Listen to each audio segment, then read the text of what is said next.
Hey, happy Sunday, everybody. Here we are back with some more Divinity Original Sin 2 with Cauliflumps. So, Colly's just getting his stream started. We're ready to go. I've just got to wait for the invite. How's everybody doing out there today?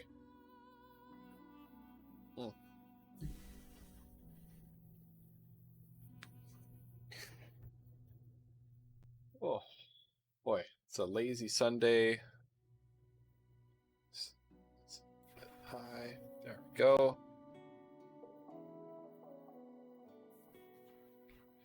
I think last time... Where were we last time? We were in the new town. It's not Silverglen. That's in Divinity Original Sin 1. That's where Megan and I are. Well, we're in the new town, and we met a sorcerer adept who's able to teach us to harness the power of Source to continue on our path towards godhood, and that's where we stopped. And right now, I think what we're trying to do is mix up what's her name's curious concoction. I think we shoot it with a flamethrower, and then we're warped to the other side, where we'll become gods. Or at least the conceit of the game is that one of us will. We have to fight to the death over which one will be. But maybe that'll be later. I don't know. Never got that far.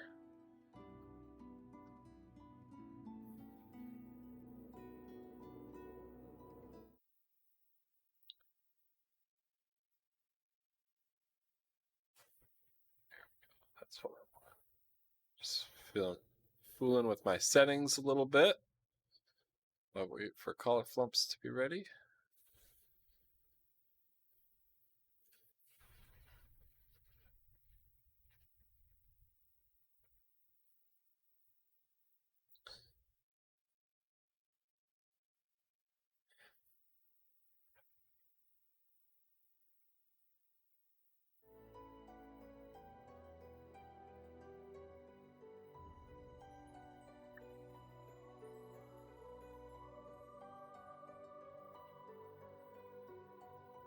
Hey, Pie.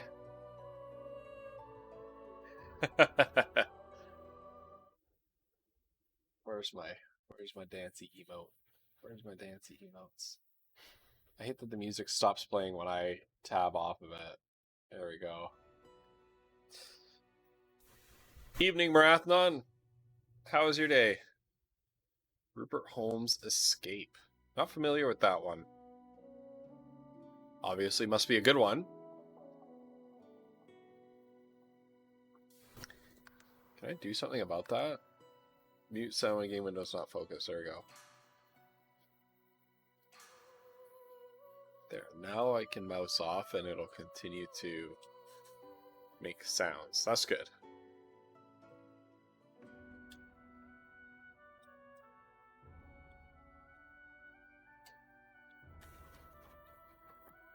Thanks for the look, Pie.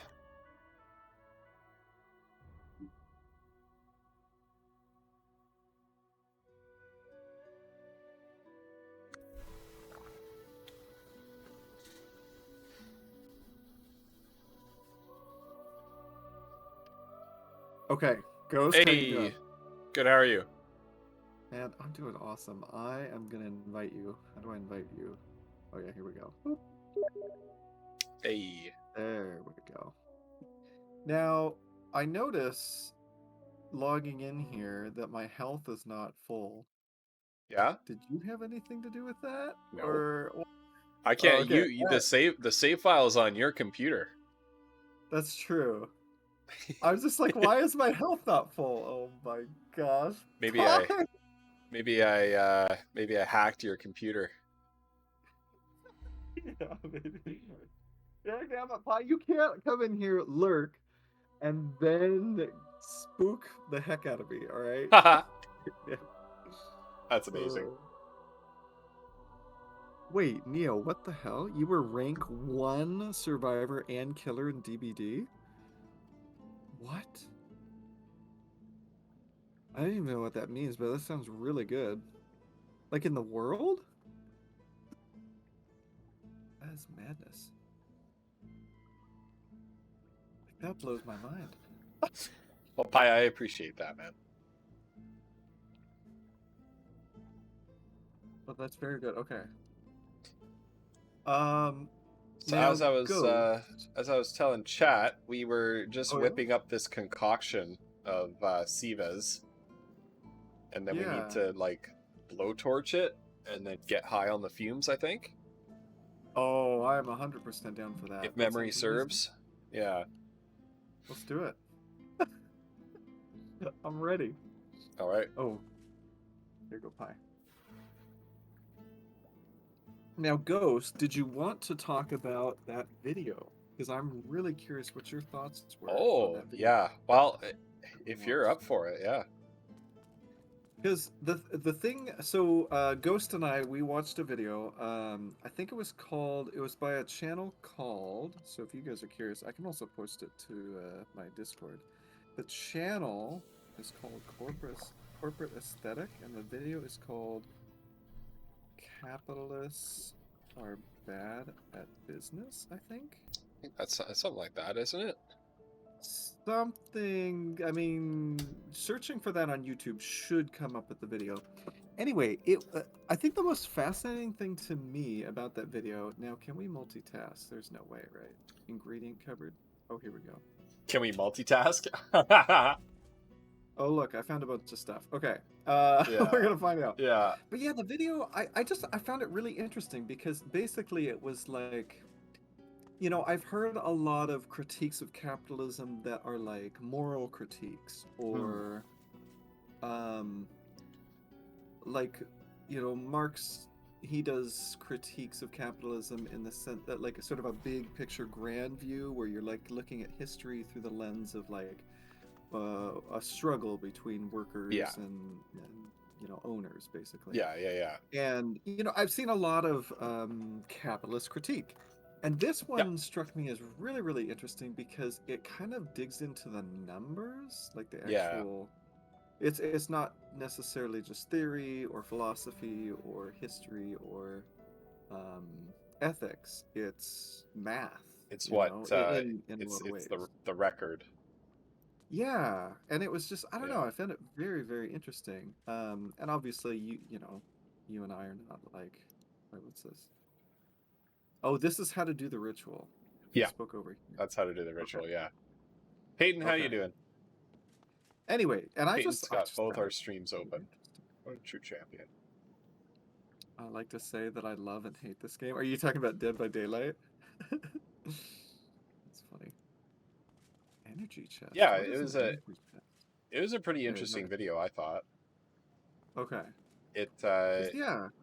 I appreciate too that it gets into some of the nitty gritty a little bit and kind of points out why it doesn't we're really bad at accomplishing what we say we set out to accomplish, you know what I mean?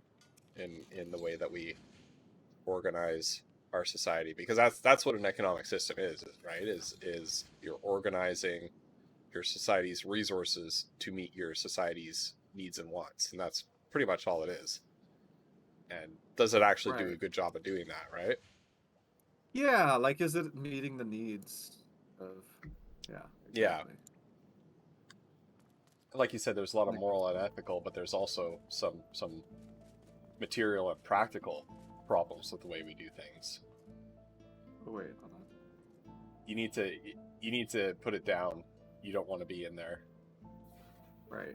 I forgot about that. Yeah. That's a good call. I thought I was supposed to just incinerate myself.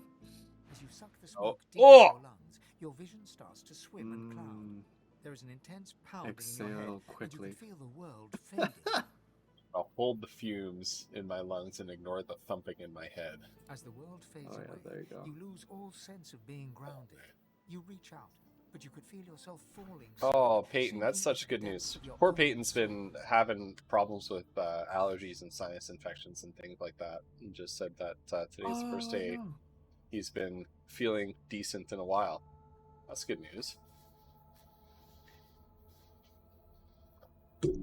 Oh yeah, Neo, that's an interesting. Yeah, Peyton. I'm glad that you're feeling better. Goodness, because my word, I would not want to. Jeez, that does not sound like fun. Or hold on, did I misunderstand? I was reading Neo's comment. Ha! Is Peyton feeling better, or is Feeling Peyton better. not? Yeah. Oh, there. Okay, that's good. Whew. And Neo, you've got an interest. So I've heard there are two kinds of capitalism: the healthy capitalism and brutal capitalism. One is Mhm. smart capitalism based on the good for the society. The other is just making profit at all cost. Is it true? My bad if my English is bad. I mean, it kind of depends, and it's one of the things that this video explores, like, you know, an economic system. Now,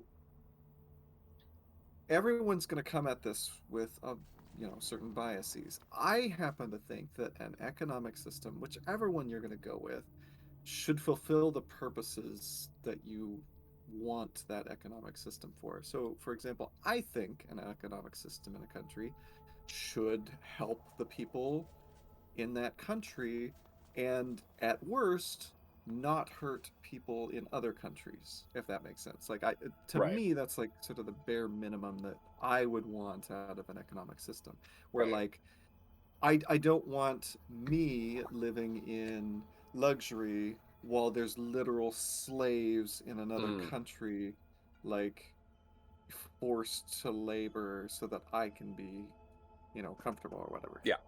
So that's that second piece, right? And I think the first piece, I think probably most people that can agree on, like, yeah, we want the Bathed in the economy to be half-light of good these for the starless people in barrens, that you saw the figure economy you or could whatever. only Anyway, describe as a um, second self. and when you look at capitalism and the incentives in it, like, I think the title is very apt. Like, capitalists are bad at Mm. business, and it kind of depends on what you mean by business. But, like, Yeah. when you look at the failures of supply chains with the pandemic, right? Where, like, there were food shortages and um, gas shortages and toilet paper shortages, like all of these, like, just basic Hmm. everyday stuff.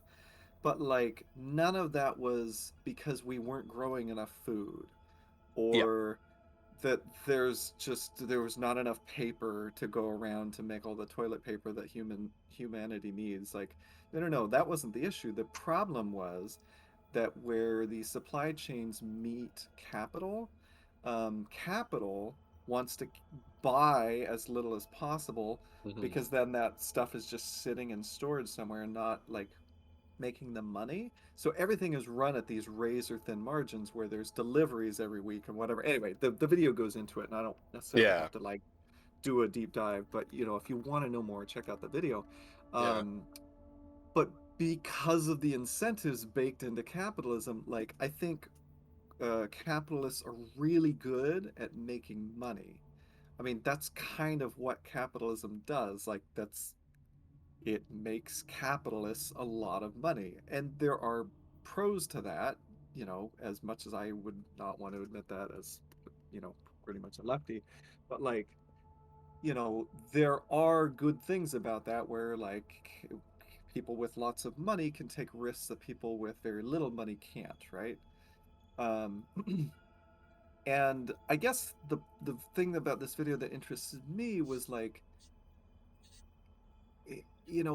if the system isn't doing what we want it to do, which it doesn't really seem to be, like, I mean, capitalists are buying up hundreds of thousands of homes, meaning that people can't own homes anymore. You know what I mean? Right. Like, my generation can't go and buy a home or whatever anyway, because all these capitalists own it. Um, and so they're renting it out, right? That's the difference. They're not, like, reselling it or whatever. Yeah. So you're Um, talking like, even if they are reselling it, there's like speculation and things like well, that yeah, drive up the prices, which is what yeah, gets me exactly. when when somebody who's sorry if anybody in chat's like a landlord. I'm a landlord, actually. But Mm. when people come out in these discussions of like, especially during the pandemic, where people were saying like landlords should be a lot more lenient on rent and things like that, which I had agreed with actually, um, was I saw a lot of landlords sort of coming out and saying like, I provide a valuable service and some people can't afford to own a home, and so what the good that the landlord does for society is offering affordable housing, which to me is a perverse sort of reasoning, because Right. housing is only so expensive because of landlords and speculators buying it up and inflating the price. Hmm. Because like, I mean, going into like basic economic principles, supply and demand will are one of the major factors that drive prices. And so in the US at least, I know this for sure. Canada, I think, is in a similar place, but I don't know for sure. Um, there are like tons, I think there's like 17 million homes in the US that, nobody's living in, right? Um, and that's basically a glut. That's a huge supply that would drive down the prices.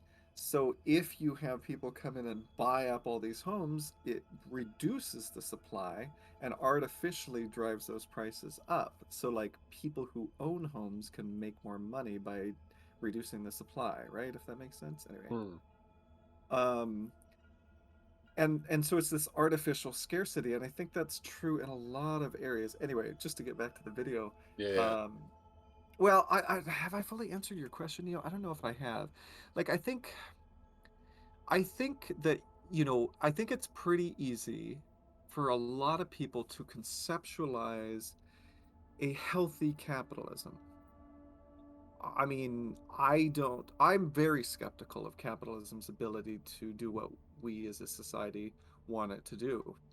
But I can certainly Hmm. imagine a healthy capitalism, one Right. that's well regulated and, you know, runs smoothly and maybe has different, you know, incentives and laws and stuff like that.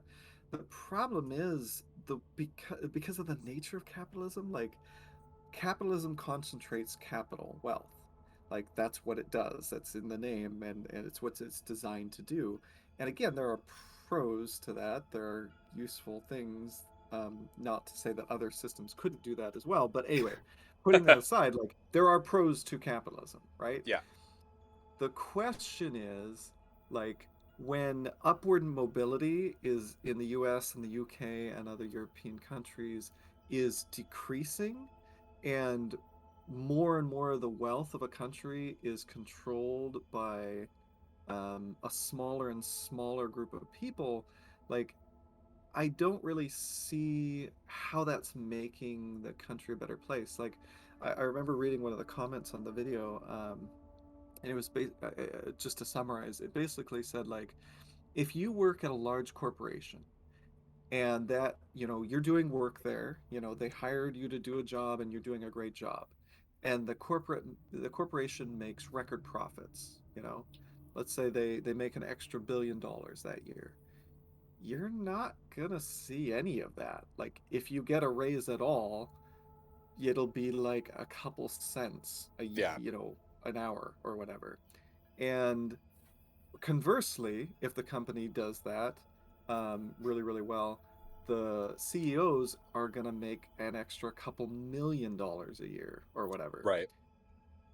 And if the company does really bad, you're probably just going to get fired. So, like, like, what is this system where, like, if the company does really good, the employees who are doing the work, they don't see any of the return on that. But, like, if the company does poorly, like, basically we give the leadership credit if the company does well, but then we lay off the workers if the company does bad. Like, Right. it's like these we're holding these to different standards depending on how the company does, and it doesn't make any sense. It's not consistent. It doesn't make any Which sense. Anyway. which is an Okay. inverse of the logic behind the capitalist system in the first place that you mentioned before, which was that the holders of it, it's supposed to incentivize the holders of capital to take these business risks. And Right. Flanosaurus, thanks for the hydrate. Oh yes. Came in on some real talk. Mm. Welcome. But yeah, and in reality, it's typically the non-capitalists, right? Which, what is a capitalist is somebody who has capital and puts it to use, Yeah. right? That's what that means, and I'll talk a little bit more about the definition of capitalism in a little bit here, because I think it's really important to understand exactly what it is that we're talking about. Oh, But the idea is that it's supposed to be the holders of capital have this, this nest egg of whether that's land or money or a factory or whatever it is that they have, right, and put it to use and take on the risk. But it's actually the workers who take on the risk in reality, right? It's like in the long run, that's kind of how it's materialized. Because you can be a I don't know, a CEO and make a decision that loses your company like $1 million and you'll be fine, right? Yeah. Maybe you'll get a golden parachute and land in another job, right? Or get a really comfy severance. But other people will if you're a wage worker on the factory line or something like that, you might have your pension eliminated, or you might just get restructured out of the company or things like that. So it ends up being the people with the least ability to absorb the risk who take the most risk. Yeah. Yeah, I think that's a really good way to put it. Yeah. Now, Neo, I'm reading both chats here, since I better make sure that I'm reading both chats. And Flanosaurus over in my chat says that people confuse a capitalist society with a plutocracy, which is true, right? There's a lot of sort of Venn diagram between those two terms, and I think we're certainly veering more into a plutocracy day by day.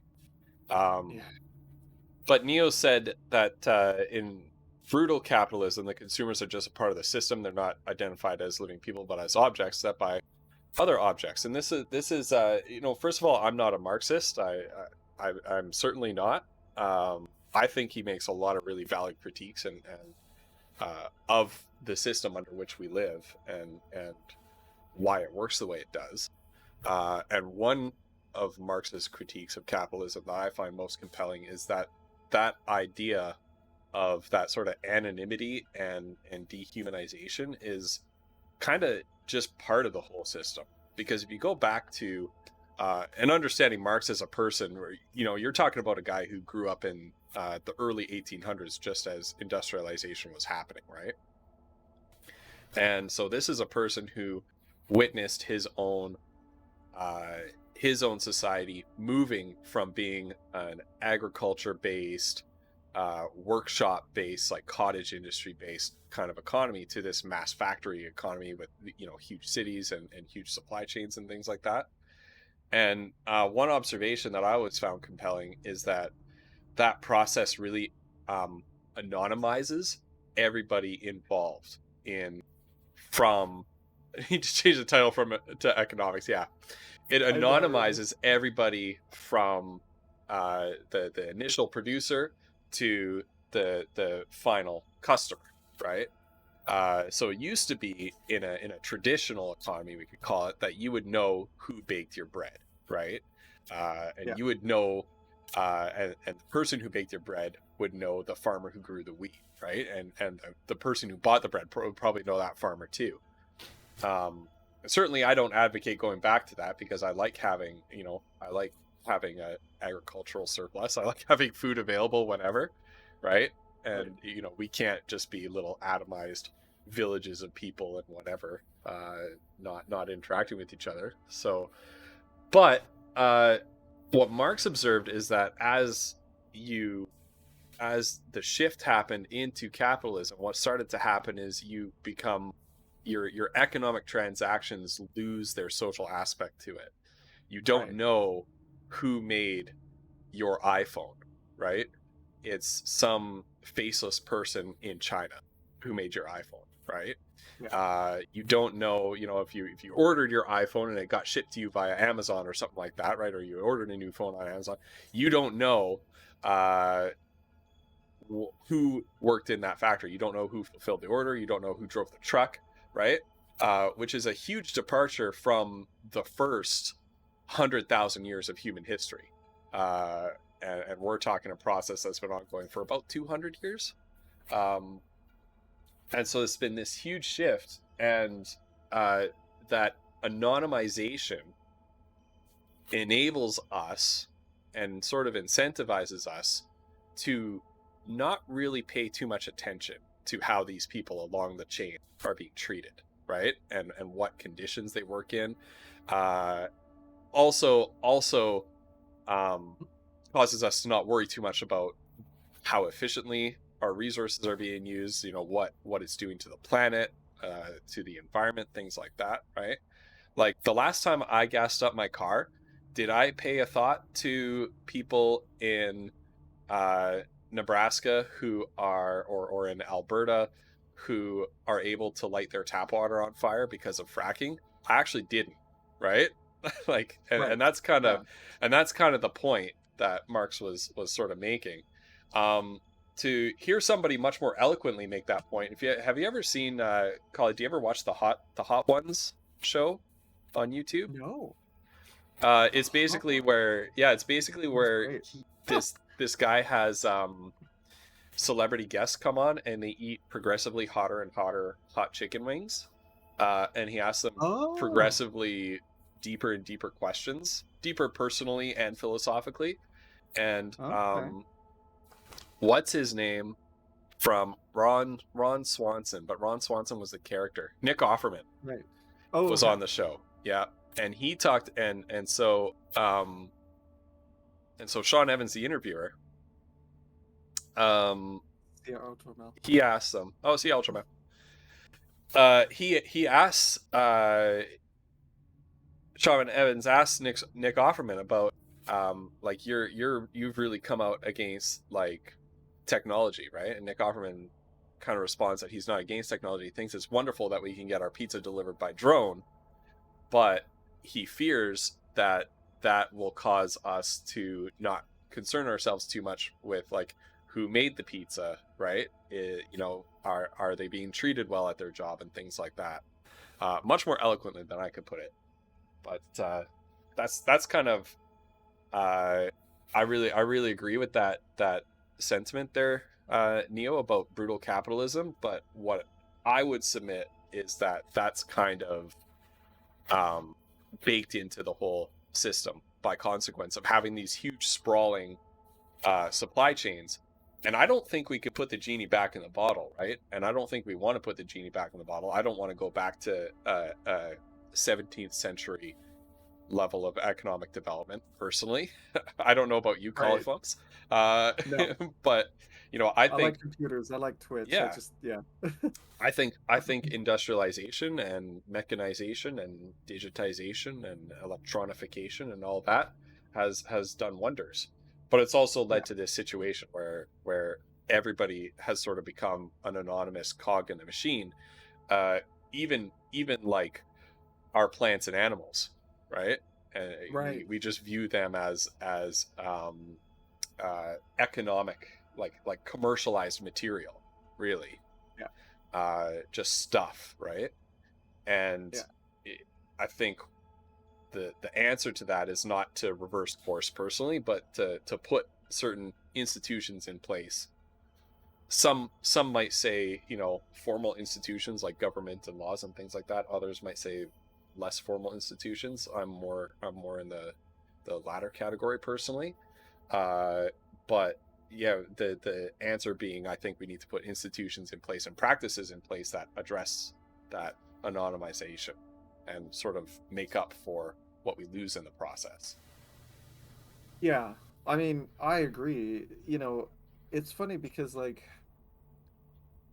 I know there's a lot of conservatives and libertarians where I can find common ground with them Mm. because I'm pretty skeptical of, you know, these big government structures and that sort of thing because for me, the question is how responsive are they to the people, right?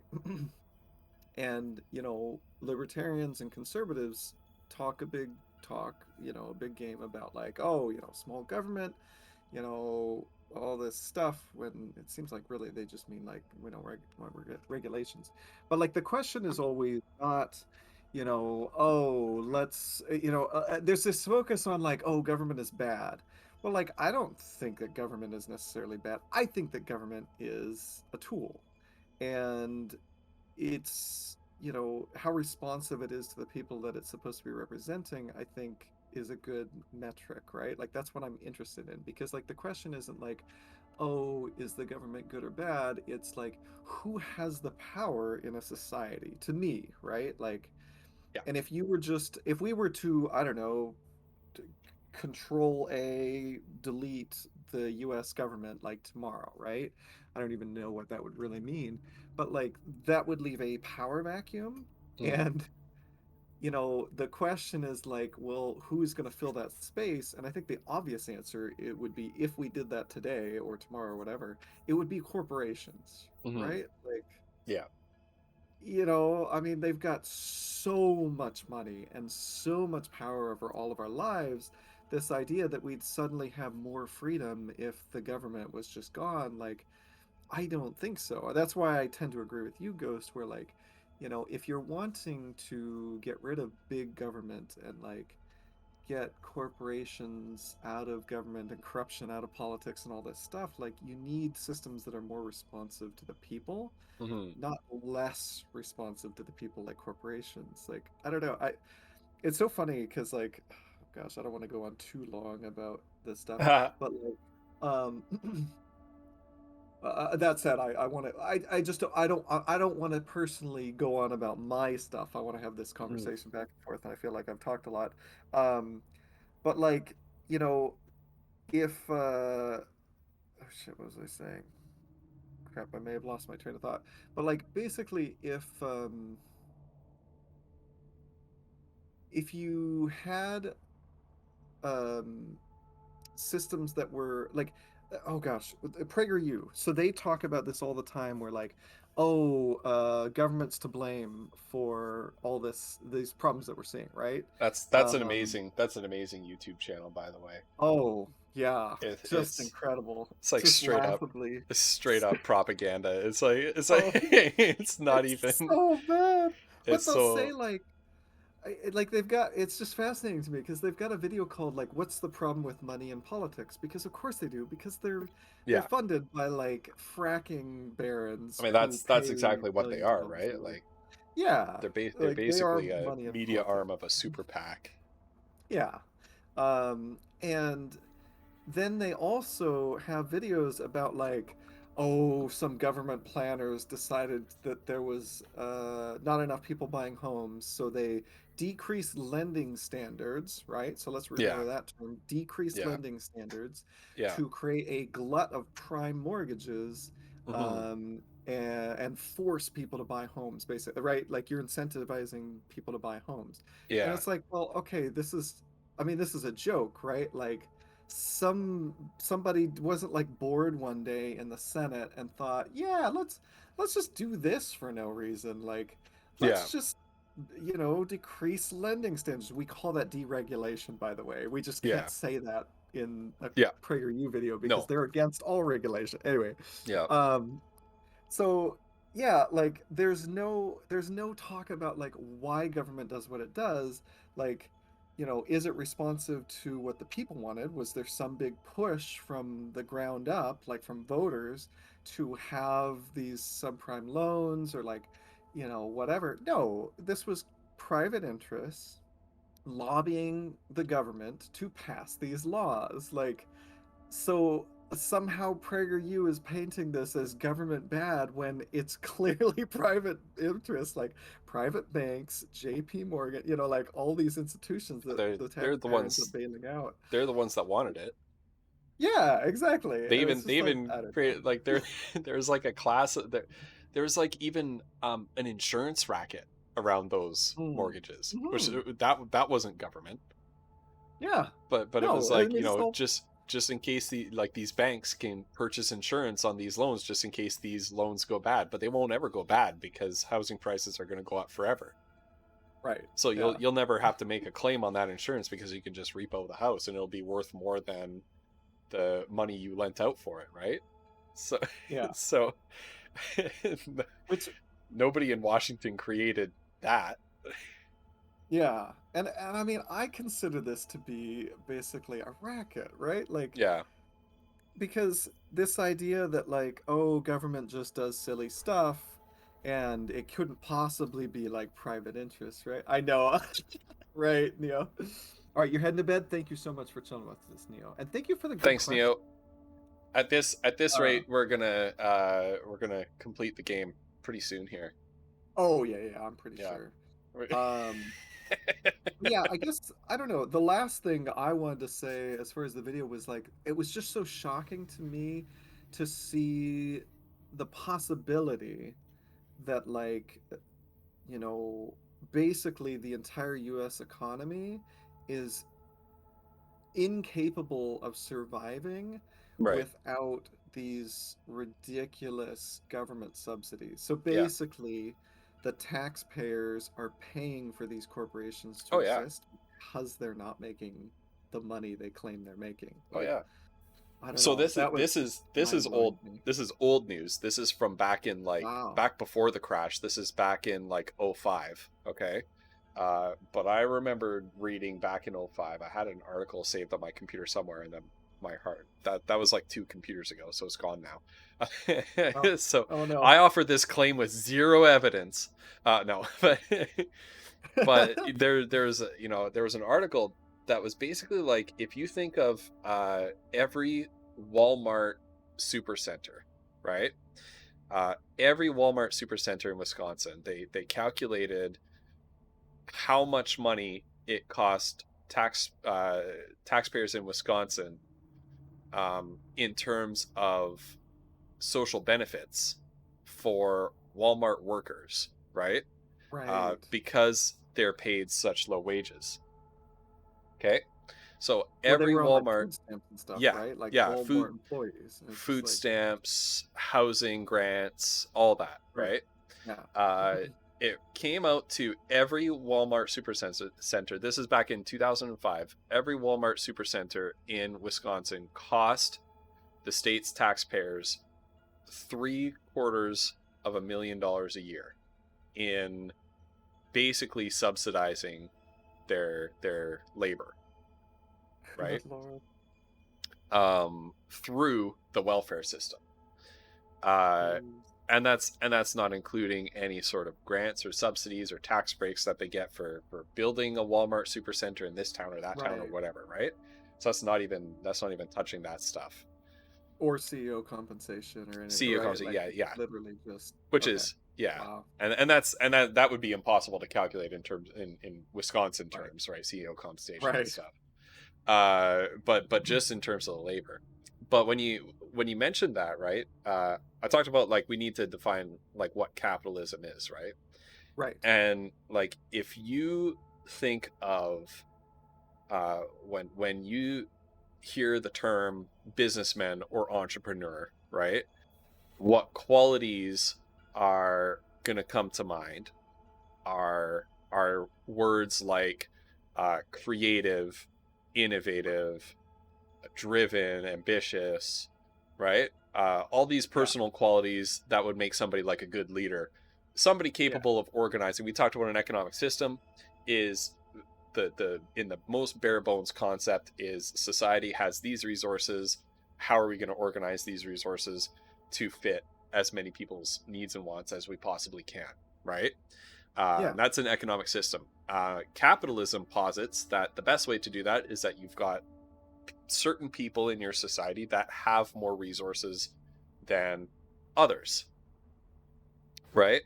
And we're going to tap into those more resources that they have by incentivizing them uh, to invest in society in the form of making businesses and things like that, right?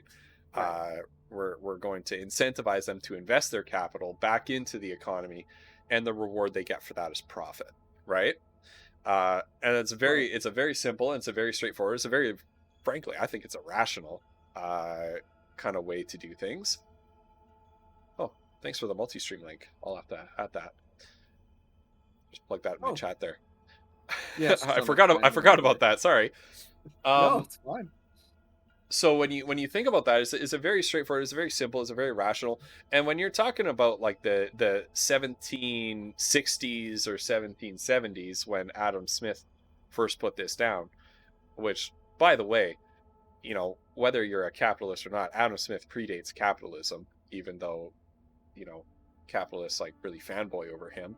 But really smart thinker, really smart guy, and worth reading into. Because what he talks about doesn't resemble today at all, and yet does in some pretty interesting ways. But yeah, it's a really, really elegant and simple system that works in a lot of really good ways. However, taking this back to our definition of entrepreneur or businessman or whatever, the only thing you need to have in order to run a business is money. You only need to have capital. You do not need to be university educated. You do not need to be driven. You do not need to be ambitious. You do not need to be creative or smart or hardworking or any of those things. You just need the money. We don't even require, like, everyone needs food to live. We don't even require food suppliers to deliver food. Like, that's not a requirement to be in food business. Like, it's just insane to me. Like, anyway, like, they don't even have to produce a product. Flannelsaurus, thank you for the follow. Yeah, absolutely. Well, so here's the thing, right? Sorry. Founder Story 4200069, fantastic name. He just changed his Twitch name. He used to be Founder Story 42000, just changed it to add the 69. There you go. Because we told him that it was a missed opportunity. It's so fantastic to see you. Collie and I are having a discussion about a video that we saw, that we both watched on YouTube, called Capitalists Are Bad at Business. So welcome. It's good to see you. And I'll take those hydrates. Oh yeah, I should do that too. Yeah, and like, so my dad is a railroader, right? Like he worked on the railroad all his life. And he got an offer from a friend a couple of years ago, which he turned down, thankfully, and I was glad that he did. But he got an offer a couple of years ago from somebody he used to work with very closely for many, many years on the railroad. All of a sudden, this guy who is a manager with him on the railroad is now the CEO of a small branch line, right? It's just this independent railroad company. And this guy, my dad turned him down because this guy invited him up to come up to his place and like wined and dined him and all this stuff. Really close personal friends, right? And my dad came back and he was just like, he looks miserable, right? Like he looks so stressed out. Like his hair has turned white and is falling out. He's lost like all sorts of weight, not like in the good way, you know? And it's because he's so stressed out, right? And the reason why he's so stressed out is because he's the CEO of this little trunk line, right? But the CEO isn't the ultimate decision maker here, right? It's the investors. Yeah. It's the board of directors, right? And the investors who really own this branch line, basically the whole company is a tax scheme, and they want the branch line to lose money so that it brings down their tax burden.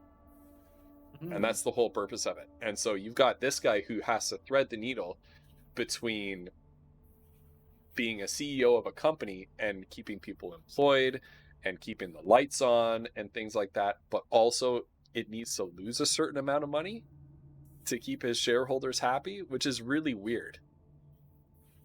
Well, and so like you said, like it's not about providing a service, right? Like in theory, a railroad should succeed because it delivers freight at the greatest efficiency possible for the least cost possible, right? And it's rewarded for that with profit. But in fact, this has it's become a perverse sort of inversion of what it's supposed to be, right?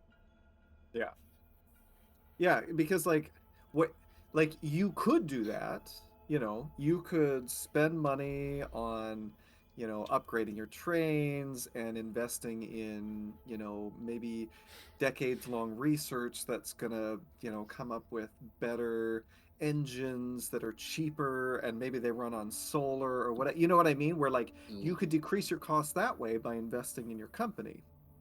Alternatively, what you can do, but because that stuff's kind of slow and you don't know if it's going to pay off, and Mm-hmm. research takes a long time, and eh what you could do instead, let me sell you on Mm-hmm. this, Ghost. Mm-hmm. You could not do any of that and Yeah. just kind of skate by at the bare minimum Mm-hmm. and cut costs elsewhere. Yeah. So, maybe fire employees Mm-hmm. and because railroads are kind of a natural monopoly anyway. It's not Yeah. like you can run trains in different directions because No. then you get crashes and stuff. Yeah. So Yeah. what you could do is just pull everything back, do bare minimum crap, and sell off as much as you can Mm. to reap instant reward, and then lobby the government to and go, we're a vital business and we do this really good stuff, you need to give us Mm-hmm. money so we can stay afloat because look, our company's dying, which you gutted, and so Yeah. now you're using tax dollars to subsidize your shitty business practices, and it works. And Yeah. this is what corporations are doing all over. It's like what you were talking about with Walmart, right? Where, they're just not paying their employees Mm-hmm. and the state is picking up the slack. And by the state, I mean you and me. We're The paying people. tax Yeah. dollars. Yeah. Yeah. We're paying the salary that should have been paid to them by these corporations Mm-hmm. anyway. And we're Yeah. subsidizing the corporate anyway. Yeah, it's just Yeah. And so crazy when we think madness. about when we think about this stuff, we need to think about what is the actual deal being made, right? Right. Like Yeah. what's the social contract being made? Like Walmart Yeah. builds we give we give certain social and financial and economic perks to the Waltons. Is that their name? The Waltons? To build their Walmarts, right? And in exchange, you're going to give the people in our local community a good job, right? And somebody's not living up to their end of the bargain. Yeah, exactly. I mean, I agree. And Yeah. I also, I get that not everyone wants to think about this, and I think it's bullshit that we should have to think about this stuff. Can't we just have a system that works for people, and I don't know. It's just it's very frustrating. So, Yeah. but I also like thinking about this stuff, and I think it's important that we do. So, anyway. Yep. Economic Same thing happened with capitalism. unemployment. People are being fired on purpose because they're paying just as much during quarantine with zero requirements. Yeah. Yeah, well, that's I think Endgamer 97. That's a good. So Endgamer 97 said, I mean, the same thing happened with unemployment. People were being fired on purpose because they're just paying just as much during quarantine with zero requirements. Yeah, and so that's what in economics we call perverse incentives, right? Yeah.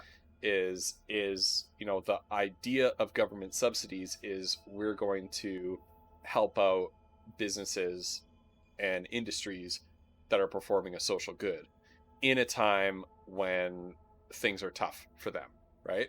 And unemployment is we're going to help out people with their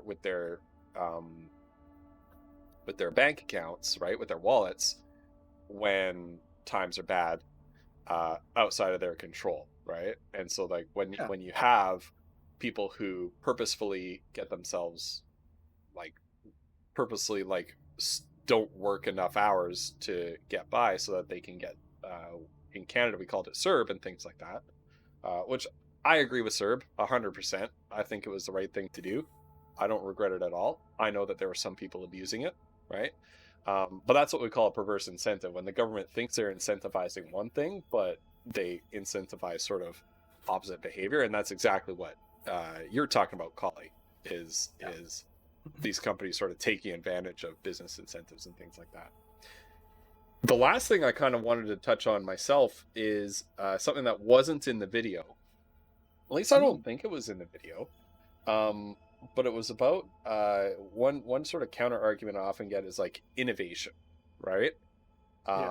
It's like, you know, we have a perspective that businesses, especially like when you think of, you know, when you think of, if I asked you to think of an innovator, right?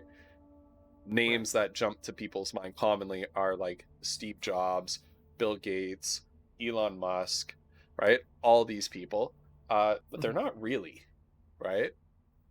They aren't really innovators. And something that I think you would find interesting, Collie, is have you ever listened to the Freakonomics podcast? No, I haven't. Okay, one of my favorites. Episode 399, which is titled something like Honey, I Grew the Economy. And it's about where does innovation come from? So they actually dig in and they say, like, you know, is Elon Musk really an innovator? And is Steve Jobs really an innovator? Is Bill Gates really an innovator, right? Like, how much innovation do these companies actually do? The answer is very little. But innovation is a really difficult metric to measure in economic studies, because, you know, economic studies measure dollars and cents, right? Like it's like prices and expenditures and things like that provide the data. Innovation can't really be captured by economic metrics. But when they really looked into things adjoining it, what they estimated is that about 30% of innovation are people, like individuals, what in economics you call households, right? So like the mountain bike, for example, they go in this podcast, they go into the mountain bike, right? No company invented the mountain bike. There were bicycles, and what you had were bicycle enthusiasts who said, well, I really like riding my bicycle, but I want to ride it off trails. And so I'm gonna modify my bicycle, right?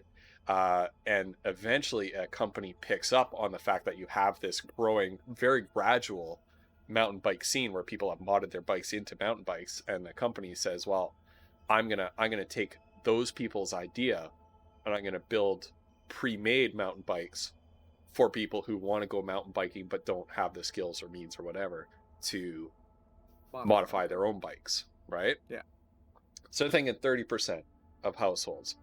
And then you have to consider that there's a huge amount, like 50 to 60% of innovation comes from the government, right? Comes from state grants, because innovation and R&D is not economically feasible for private companies.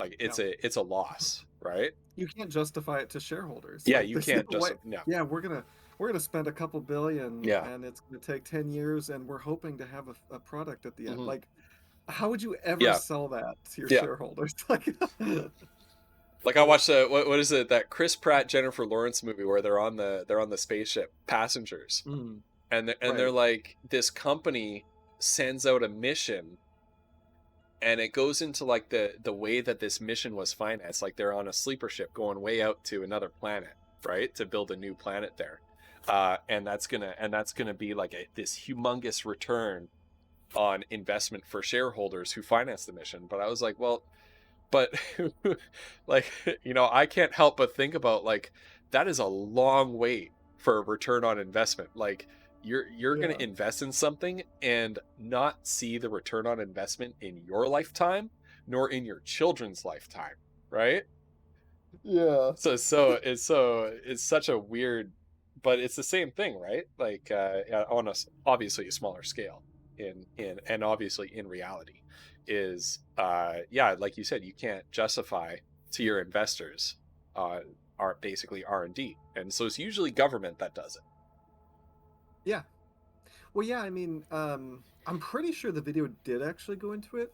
They talked about how, you know, Google, for example, was it started out as Google dot, oh gosh, was it .edu or whatever? Like it was a Stanford project, I think, by, I can't remember. Anyway, it doesn't matter. Yeah. But yeah, I mean, it was, it was a research grant from the government to Stanford, and Hmm. that's where it all started. And then, of course, they sold it off to a private company, and so taxpayers paid for Google, and once Google was viable as a product, it was sold for, Yep. return on that investment. The government got some of that money back, but like Google is now like a multi-billion dollar company. You know what I Hmm. like? Yep. Right? Yep. So, like the taxpayers lost on that one. Yeah. And it's like the internet and like, well, I don't know The if we internet, lost same the internet thing. Yeah. yet, The but broadband things like, network in Canada. Yeah. yeah, like the U.S. government's giving all this money to like these oh gosh, like the ISPs to Hmm. dig more lines and create infrastructure, right? Physical stuff in the world that consumers can use. Hmm. And they don't because they weren't required to, and so they're just doing like stock buybacks and stuff like that. Like, which Yeah. again aren't inherently bad. There's not some moral evil about stock buybacks. Like they can be good for a company, and it is theoretically investing in a company, but Yeah. like if you're not, if you're taking taxpayer dollars and then not returning that on the investment, like it doesn't seem like a good deal for Yeah. taxpayers. It just seems like a good deal for property owners and like Yeah. capitalists basically. Anyway, so yeah. Well, like you said, there's no moral evil about it, but it's not Right. fulfilling the social contract, right? Yeah, It's not exactly. like it doesn't it- buying back your own stock has never helped anybody other other than the board of directors live Yeah, a better life or improve their right. quality of life. Like you Yeah, haven't added anything. yeah, exactly. Unfortunately. So yeah. Yeah, Does the taxes from employees who now work for Google not count as some sort of repayment? Well, it does, but I again, suppose and I so. think that's a good point, Dan. Yeah.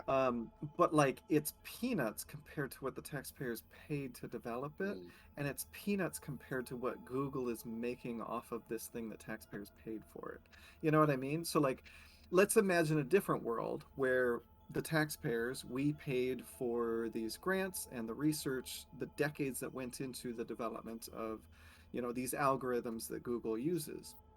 Well, let's say instead of us selling them to private interests, if we as taxpayers had collectively owned those, the research that came out of that, like these algorithms and stuff, then we could have a national corporation, like a national search engine that wasn't profit driven, but instead results driven, right? mm, Like and we as the taxpayers would have paid for it, and then there it is, it's ours. Like we don't mhm. have to keep paying private interests to access this stuff, right? Like, and if you one common argument that I often hear about this stuff is like, well, Google's free.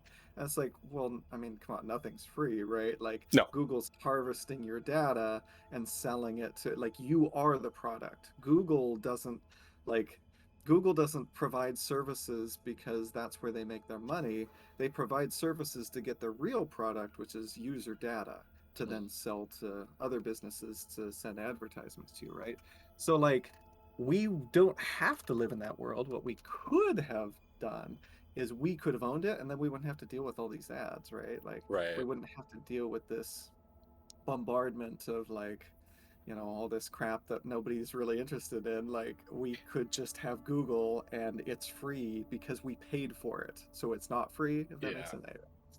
Anyway, And so and yeah, and I think the greater point is that the incubator of innovation isn't really corporations or private interests. It's yeah, the point of the podcast was it's households and it's the state, right? Have or what you would call like a collective effort. Whether you envision that as being the state or some other apparatus of some kind. But and Gamer 97 makes a great point is that the individual in the household is thinking, how can I do something? And the company is thinking, how can I do something cheaper than everyone else? And where companies get in on what we think of as innovation is they're not really good at coming up with new things. Businesses aren't, at least. They're good at distributing and disseminating Yeah. Yeah. innovations, right? Which is where they jump onto it, right? Is they, Right. it was, it was, an individual who invented the car and who invented the telephone and who invented the airplane. But without some method of actually disseminating these things, these innovations, we wouldn't have them. We wouldn't have a phone in our house or in our pockets, as the case may be, or a car in our driveway, or things like that. Yeah, and Flannelsaurus said that in my chat, said that we have what you were talking about, Cauliflumps, in a way in Canada with crown corporations, which of course have a very mixed which of course has a very mixed history. Crown Right. corporations, some of them have done a great job, some of them have done a terrible job. Sometimes governments, like the provincial government in my home province of Ontario, thought, I've got a great idea, let's take our state monopoly on electricity, Ontario Hydro, and let's cut it up and make it a bunch of private businesses. And then, well, who's going to run these private businesses? Who in Ontario has experience running a power company? It turns Right. out people who were executives at Ontario Hydro, who literally all live on the same street with each other. Oh, And geez, then it really? turns out there was all sorts of backroom dealing, and the Wow. result of this genius idea to break up the state monopoly and privatize it was power prices in Ontario skyrocketed as a result, Right. until the government was forced to buy it back under its current form, Hydro One. So there's really mixed, and crown corporations have their own problems, of course. Right. Well, yeah, I mean, I think it's useful to talk about those problems too, right? Mm-hmm. Because again, monopolies, because of the way they function, are really, really inefficient. So you have to be careful when you're creating like a government monopoly, for Mm-hmm. example. And Yeah. so Dan, to your point, just, very briefly, how many employees does Google have? I think you'd find over time the money reimbursed by those jobs would have been more than what was invested in the grant.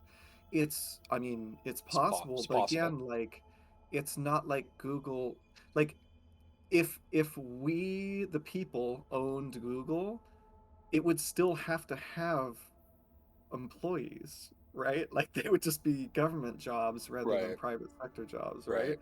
So, like, Or crown the corporation jobs, which is like sort of a right. mix, public private. Right. And, so we would still be getting the tax dollars, but like whoever the CEO of Google isn't able to just skim hundreds of millions of dollars off the top every year.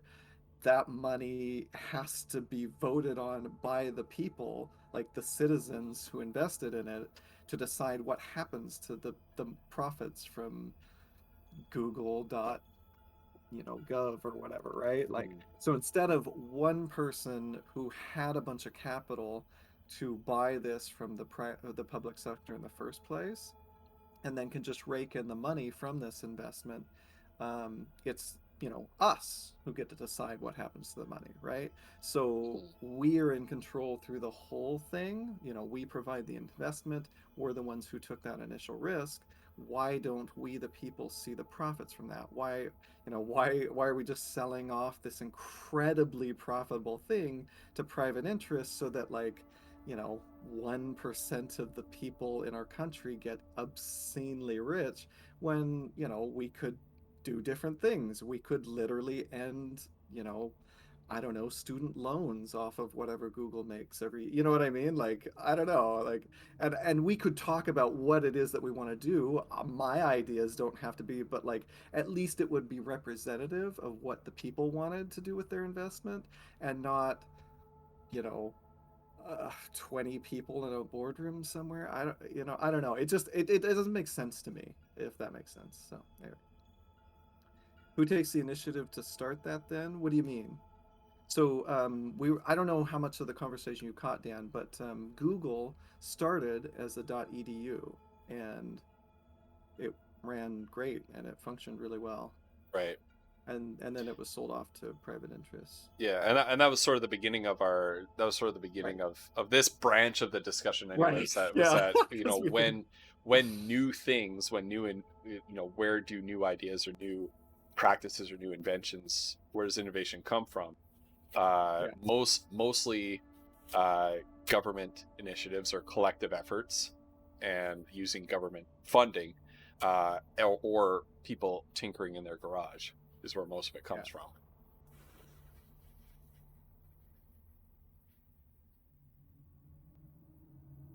Without the grant, we likely don't have Google. Yeah, I mean, I agree.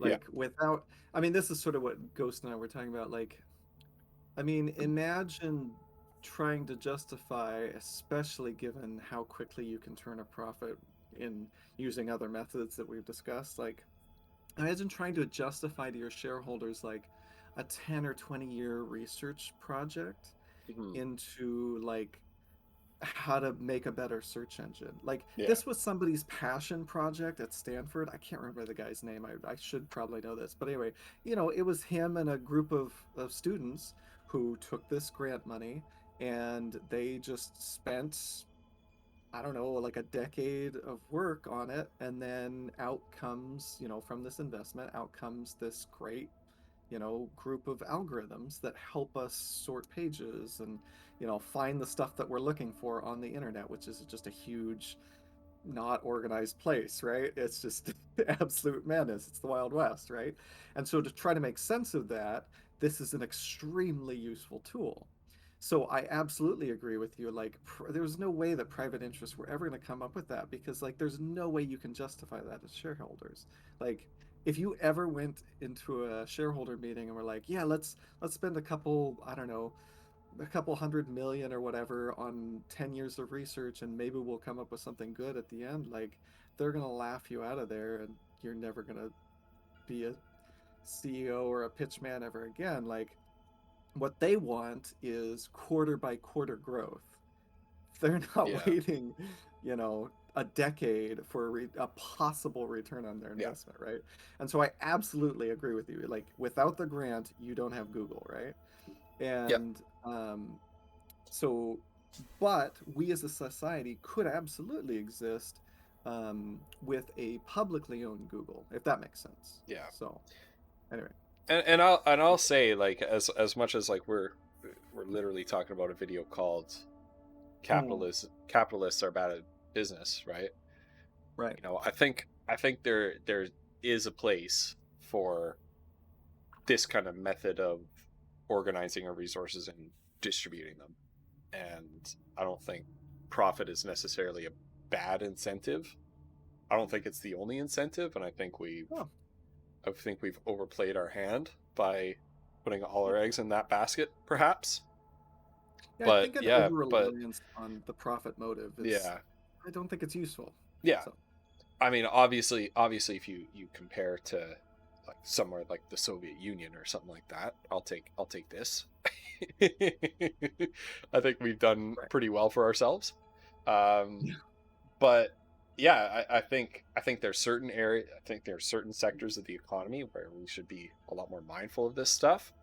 Um, and I think like if you're talking about, especially a lot of where our focus has been, I've like in terms of which sectors of the economy we're talking about like infrastructure, right?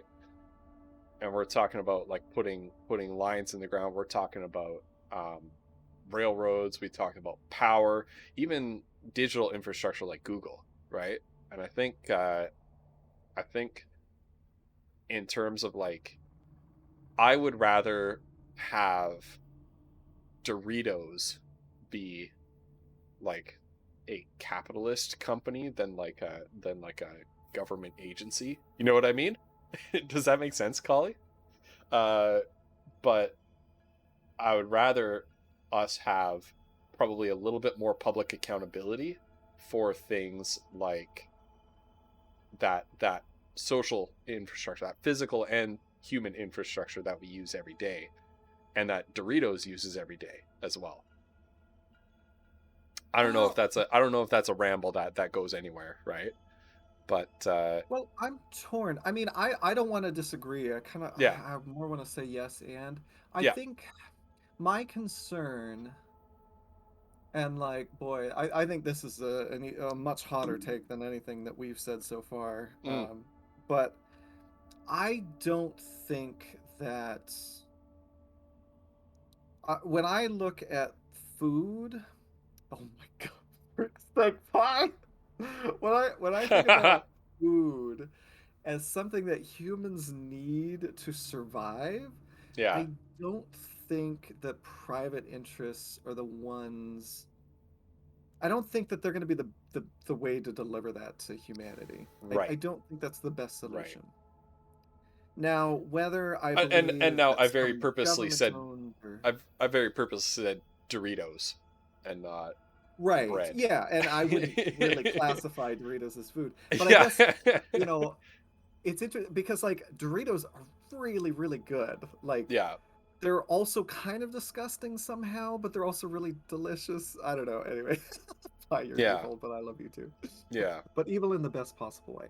But like, when I look at what corporations are trying to do with food, like basically every food that you see on the shelves, like um, they're trying to get you addicted to it Oh yeah. Yeah. using a combination of fats, sugars, and salts. Yeah. And that combination is extremely addictive. Yep. And, you know, like a way to make more money if you're in the food business is to, you know, sell more food. And you can do that Yep. by increasing the population, increasing your market share, or just getting people addicted to your product, right? Yep. And so like it looks to me from the outside like these companies are not so much worried about like, is food healthy for us? Is it what we need to survive? Does it taste good? Stuff like that. Like Yeah. what they seem much more interested in, and they are legally required to, Yep. is how much money can I make doing this, Yep. right? Like companies are legally required to do their absolute best to return profits to shareholders. That's why they Yeah. exist.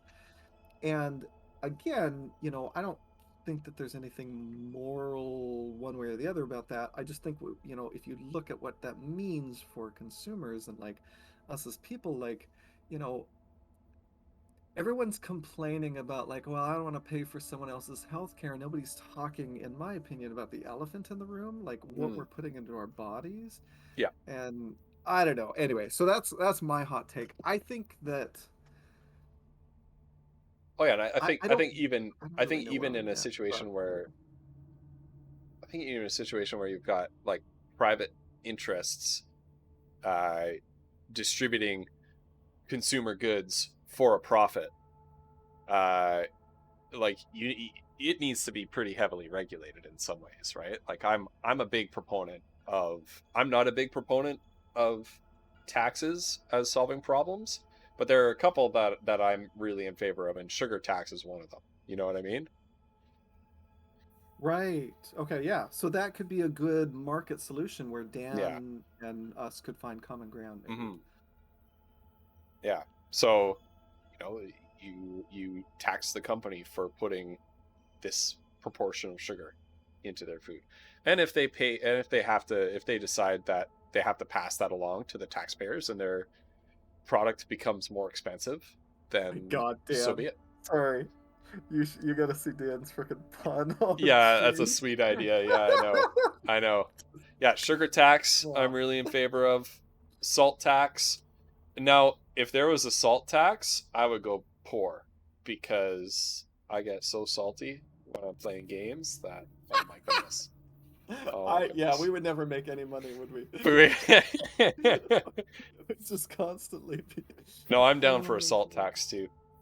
Did you yeah. Cauliflumps, did you watch that did you watch like the last 5 minutes of my VOD from Friday?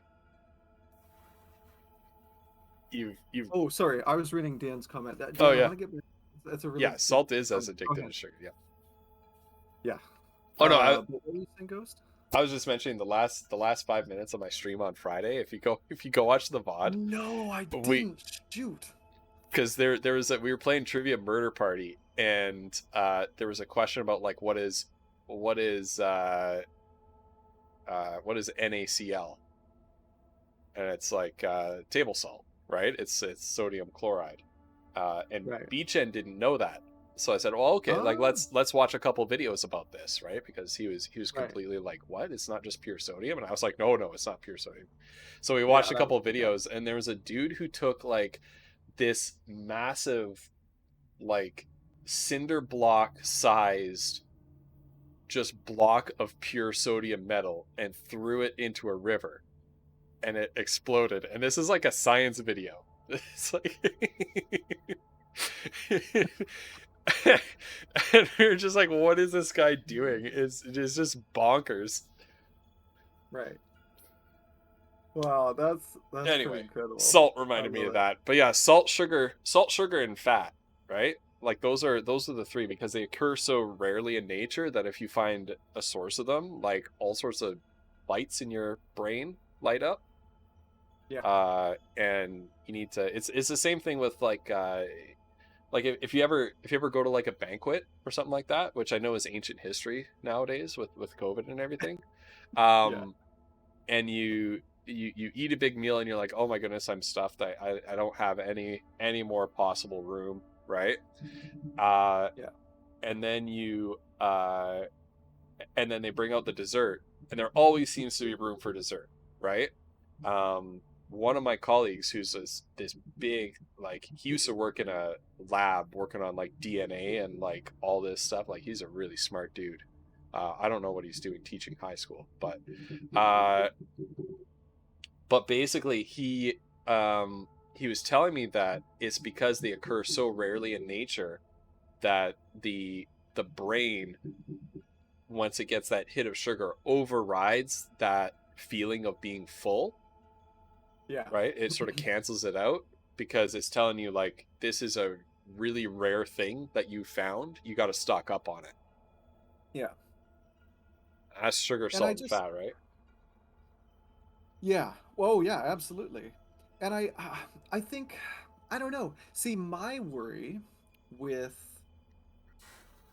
because because of what you've just been saying about all these problems where you know we're being addicted to sugar and stuff because they're inherently and like we want to eat more because then that sense of fullness is inhibited by these different chemicals in our gut and everything. Like, to me, something like a salt tax and a sugar tax, I feel the thing that I worry about with something like that, like I think it's it's regulation that's trying to curb these bad incentives, right? Mm-hmm.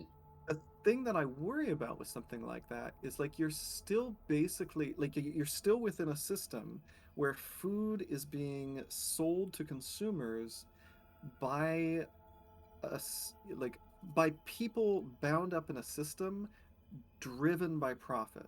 True. And so you're sort of fighting, like you're trying to deliver good healthy food, which Yep. maybe I don't know, maybe that sounds boring to people. To me, I'm like, please, yes, sign me up. I don't want to be a Yeah. fat Yeah. whatever. I don't want to die from a heart attack at 50 or whatever. Mm-hmm. um and but like what you're doing is you're trying to like, to me it sounds like you're not only fighting against how capitalism works, Mm-hmm. but like you're kind of just paying off the money that you're going to be spending later Mm-hmm. on all of these people's health care, because you're still selling all the same stuff, Yeah. and so corporations are paying for the health care that we're going to have to deal with later. Whereas what we could do Mm-hmm. is try to encourage a different incentive. Yeah. Like, I don't know exactly what that would be, because again, I don't have all the answers, but Mm-hmm. I just have to wonder, like, is that the best way to deal with humanity's need Yeah. for food? Yeah. You know what I mean? Like, I think it's probably the best way to do it under capitalism, Mm-hmm. but like it seems to me like you're still fighting these perverse Yeah, incentives. Like, I what think if you so. could find a different incentive system? Anyway, so I um, think that's quite true. And like yeah, if you look at a similar mechanism, which is like the carbon tax, right? Do you take the carbon tax and use that money that you raise from that to buy? I'm going to ignore the laws of thermodynamics here for a glib example, but buy right, everybody an air conditioner to deal with the right. consequences of carbon tax, right? Um, or you can use that revenue to invest in R&D or invest in rolling out so-called green technologies that already exist, things like that, right? Um,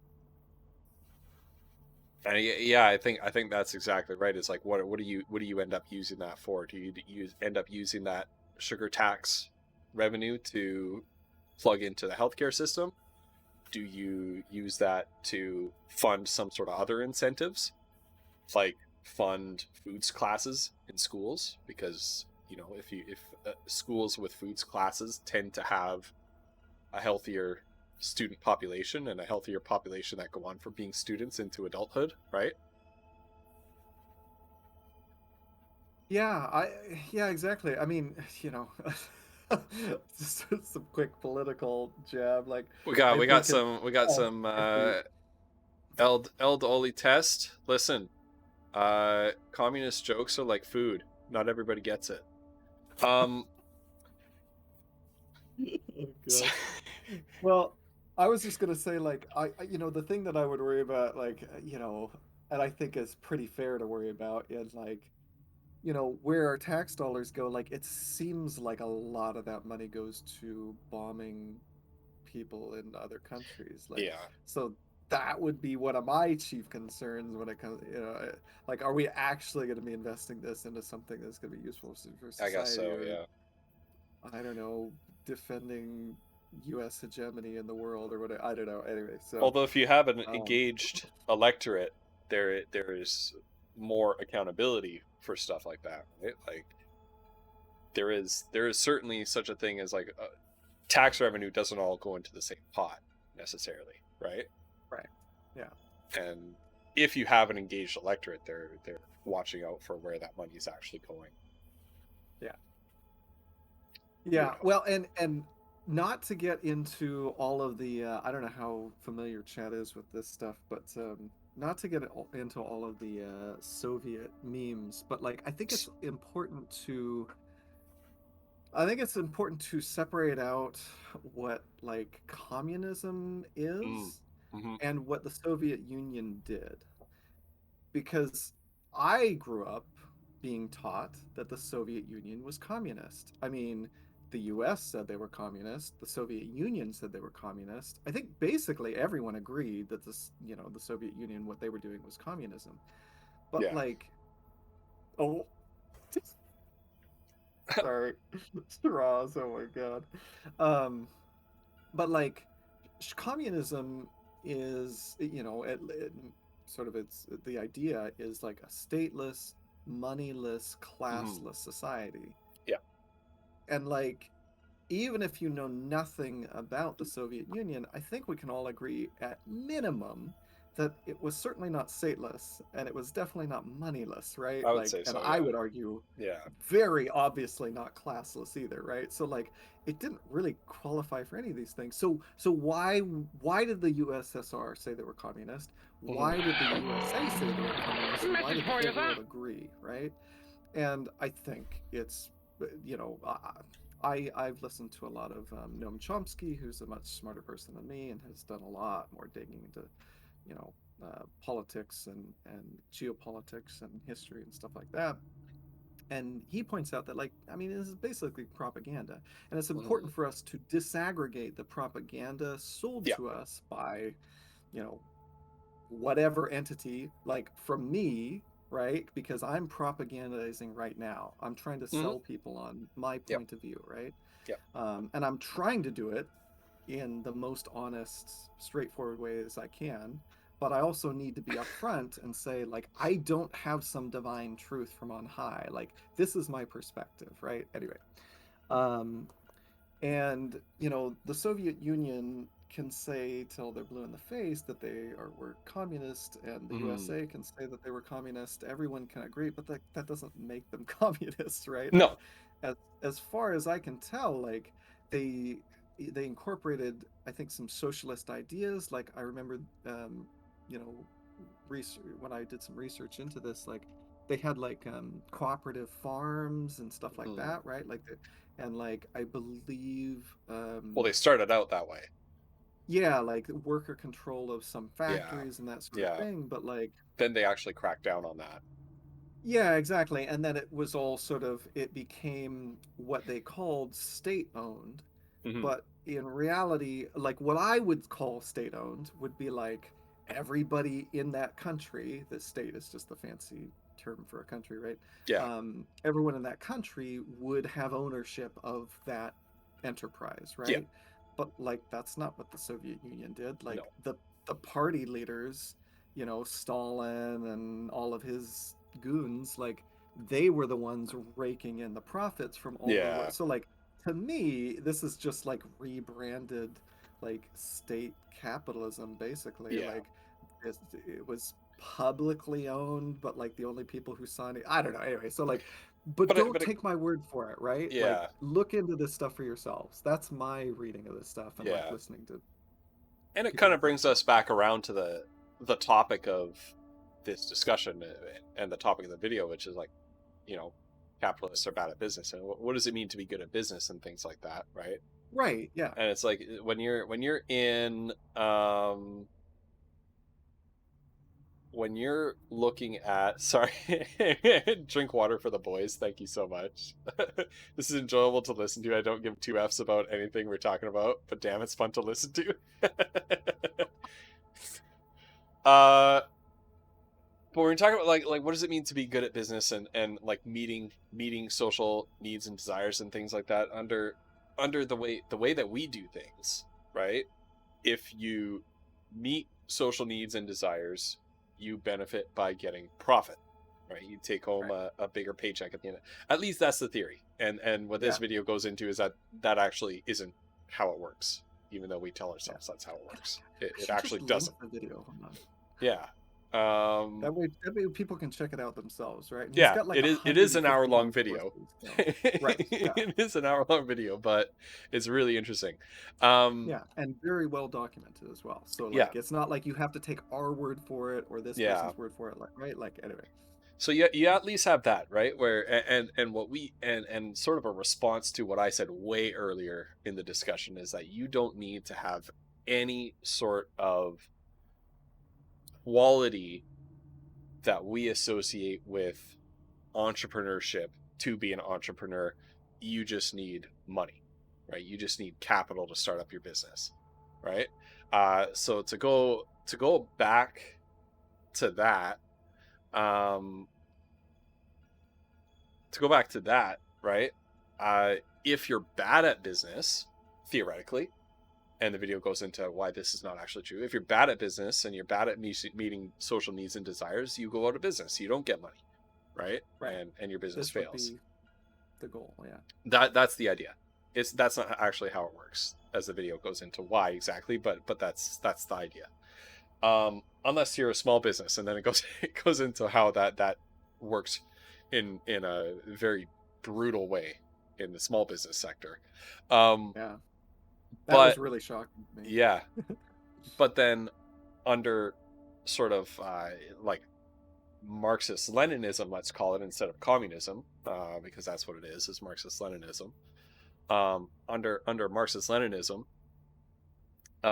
you don't even have that sort of break where you don't have that failsafe where if you're bad at meeting social needs and desires, you go out of business and somebody else can come and take its place, right? It's like an unaccountable government decides what is the public interest, and it's not always right.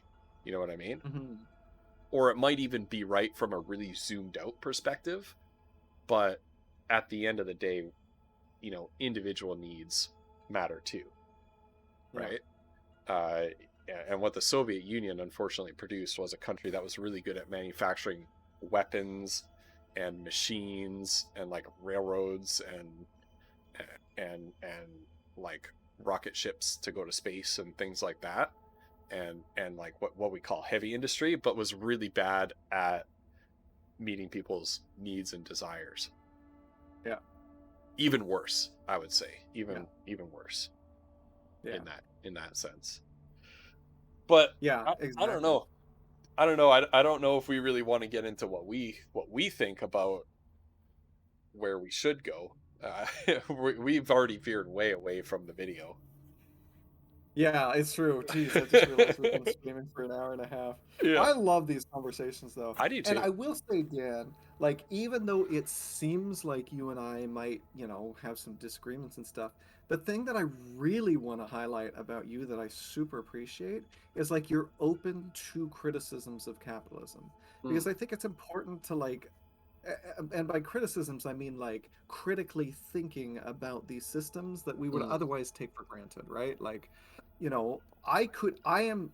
I'm open to being 100% wrong, and we just need to reform capitalism, right? We need better regulations. We need more responsive government oversight of all this stuff, right? Like, um, and that's what I appreciate about you, where like you're willing to listen to these critiques and these questions and then respond to them, right? Like that is, in my opinion, the most important thing. Like these are conversations that we're not really having, and I think we need to have, because humanity is running up against some pretty important problems that we need solutions to. And Yeah.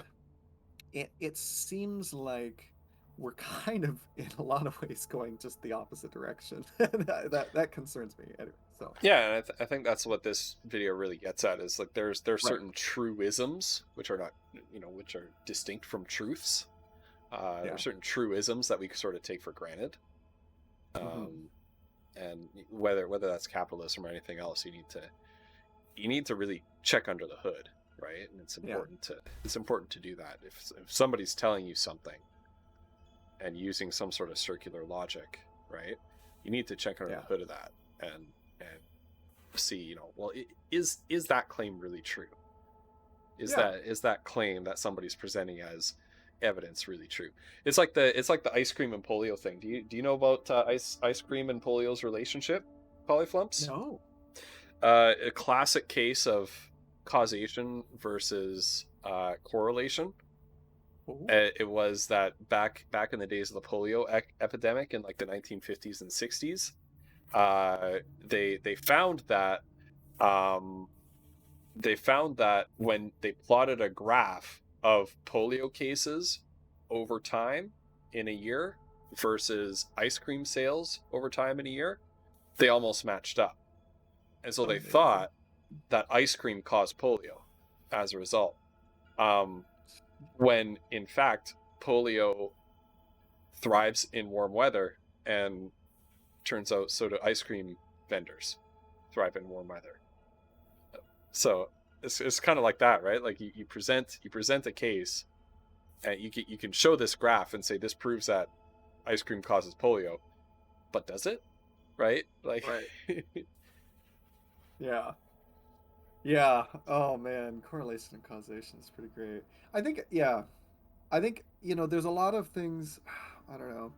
The other thing that I worry about with the current life that we're presented with is like, do we have enough time to think about this stuff? Like, I don't blame anyone for feeling like I just like, you know what I mean? Like, I've got so much other crap that I got to deal with in my everyday life.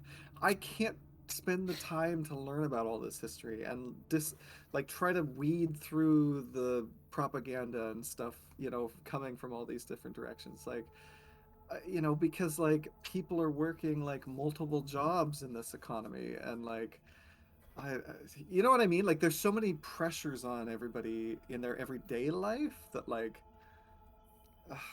having the mental time and energy to like work through a lot of this stuff. Like, I don't know. Anyway, Yeah. it's I don't know. I do sometimes wear this by design. Ghost, I had a question for you. It was Yeah. Freakonomics episode what? 399, which is Honey, I Grew the Economy. Okay, nice. I'm gonna check that out. And Dan, so there was a really interesting comment that you had up here that I completely missed. And kind of what you were saying, I don't know. I got rated in the middle of the last thing that you said. I don't know if you're responding to what Drink Water for the Boys said in my chat, but it sounded very similar. But they said, I'm glad people like you guys have these conversations so I don't have to. God bless people who know better than me. Cauliflumps and I know nothing. Yeah. But exactly like what you were saying is like some people have the mental real estate and the curiosity to think about this stuff, right? The curiosity angled in this direction. There are things that other people are not curious about, or that other people are curious about that I'm not. So you know, Yeah. And I rely on those people. Yep, right? Yep, exactly. Yeah. Yeah, for sure. Okay, so the comment that I missed by Dan is really interesting. So Dan says, I'm so middle of the road because we need business and even big business, so capitalism, but I'm also socialist in the sense that I feel like the profits should be shared amongst the people who do 90% of the work for 10% of the profit, right? And I think that's common ground that a lot of people could find, right? So I'm not convinced, and I'm not saying that it's not true. I think this is an important distinction, but I'm not convinced that because I agree with you that we almost certainly, although maybe somebody could argue with me about this, like we probably need business and big business. Like I think those things are probably true of sort of our modern world. But that does not necessarily mean, and again, I could be wrong about all of this, that doesn't necessarily mean that we need capitalism. Because you can have big business under socialism, where instead of CEO private control, where like, instead of workplace democracy, you have workplace dictatorship, right? Where like the people at the top tell everyone else what to do, and the people Right. at the bottom, they don't have any say in what the Right. company does, right? So I would try to say, well, can we separate those two things?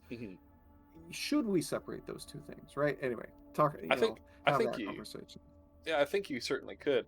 I think yeah, I think you definitely could. I don't want to dive too far down that rabbit hole and completely No, I wrench don't us either. off, right? But I was just saying, like, I think that's a really good comment because I Yeah. think there's a lot of people who would get behind that, right? Like, I think, the distribution curve that we're seeing today, that Dan pointed out, where like, 90% of the work is being done by all these people in these corporations, but like 10%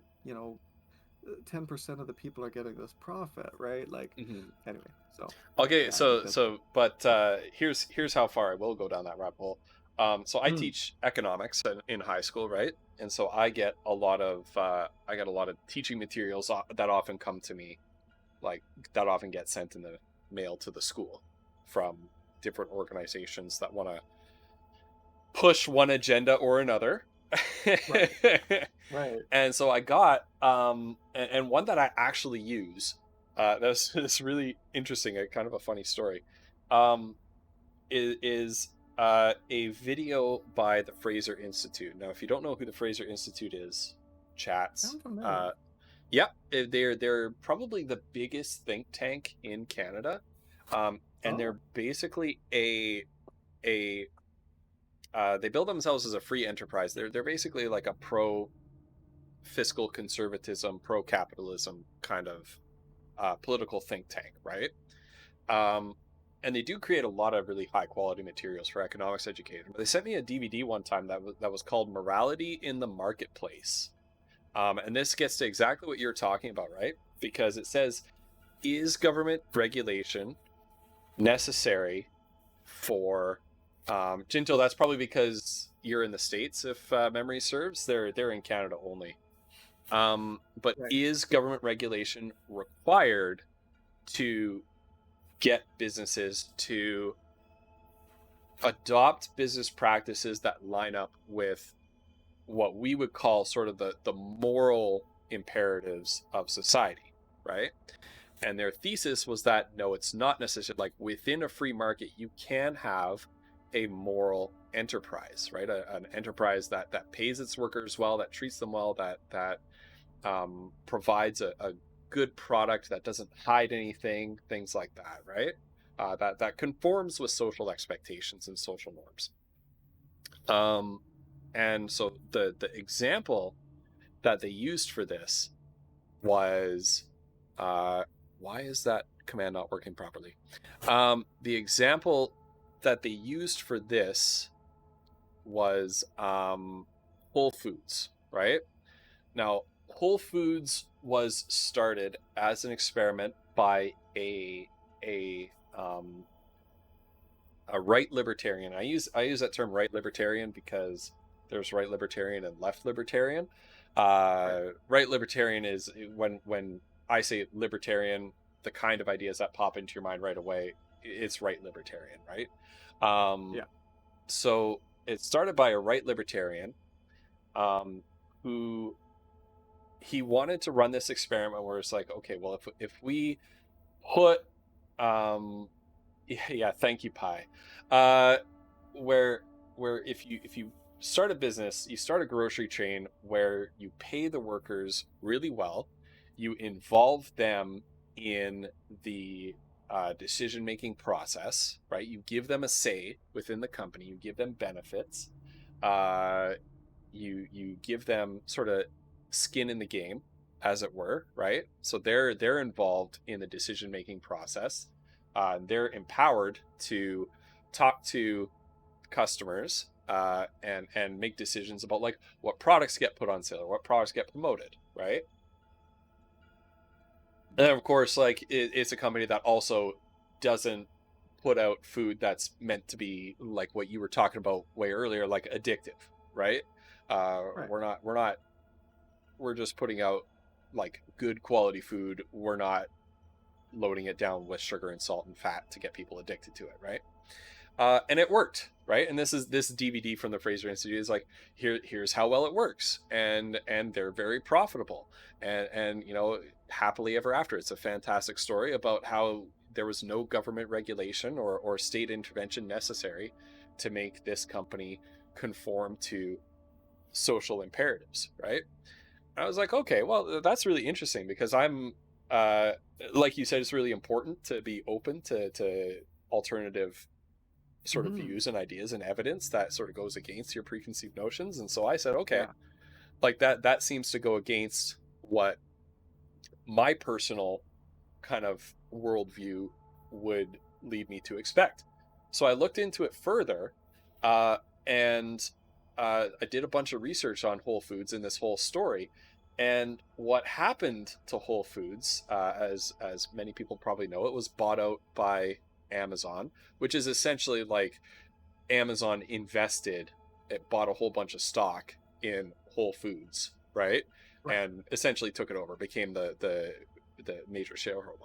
So Whole Foods was so successful at this socially conscious version of free market capitalism that they attracted positive attention from investors, including Amazon, who eventually bought them out. And this libertarian gentleman who started Whole Foods as an experiment, like, you know, was like fantastic, signed off on you know, a tidy paycheck to sell his company and everything. And the first thing they did when they took it over was, you know what would make Whole Foods even more profitable? Like, this is a fantastic company, we're making all sorts of, it's really profitable that this company that we've acquired. What would make them even more profitable is if we cut the wages, if we cut the benefits, if we cut out all this socially conscious stuff. And so I think that's what you're saying is like, when the relationship is between the business, the employees, and the public, you can have a conscientious sort of harmony and relationship. When you involve the investor class in that, they are blind to social conscience, right? The only, and I don't mean the investor class as people, I mean the investor class as like a social institution, right? They're blind Right. to conscientious business practices. The only thing they see is numbers, right? Yeah. It's like if I take my savings and I invested in an investment fund that's managed by my bank, Royal Bank of Canada, let's say, hypothetically, right? RBC, the only thing they care about is maximizing the return on that investment fund that I've invested into. They don't care about how I feel about how this company, whose stock is part of that investment fund, treats their employees. And a really important part of that is that they're just, it's not even that they're like, oh, they're bad, evil, scheming, we just care about the profits. Like, Yeah. businesses are legally required to try to return as much on investment to shareholders as possible. That's their legal requirement. Mm-hmm. So it doesn't even, like, there could be no bad actors here, right? Like, Mm-hmm. that's the point. So anyway, Yeah. I just wanted to note that, right? Like, Yeah. they are profit driven because that's what a business does. Anyway. Yeah. Yeah. And so I think you make a really good point about like, can you have like a conscientious business operating in a market environment? Can you separate out some of this stuff from that sort of free market, free enterprise kind of apparatus, right? And I think you can, but what spoils the broth there is when when you introduce that third party, when you introduce a system of investment that Yeah, it that seems like it. prioritizes profiteering, essentially. Mm-hmm. Mm-hmm. Because, like, Anyway, if sorry for that long businesses, walk to a point. Holy. well, no. I mean, I think it's an important distinction, right? Because, oh, Message for you, sir. Jinto, thank Jinto's you. sharing the profit. Jinto, yep. Thank you. Sent Jinto. identical bits. What a true champion. It's amazing. Jinto, you're amazing. But yeah, I mean, I think, it's sort of like what we're talking about, right? Like, what are the incentives in a system? And, I think Dan is very rightfully skeptical of what the incentives were in the Soviet system. Mm-hmm. And I would definitely disagree that it was a communist system, because Yeah. maybe we have different conceptions of what communism is. But, like, Yeah.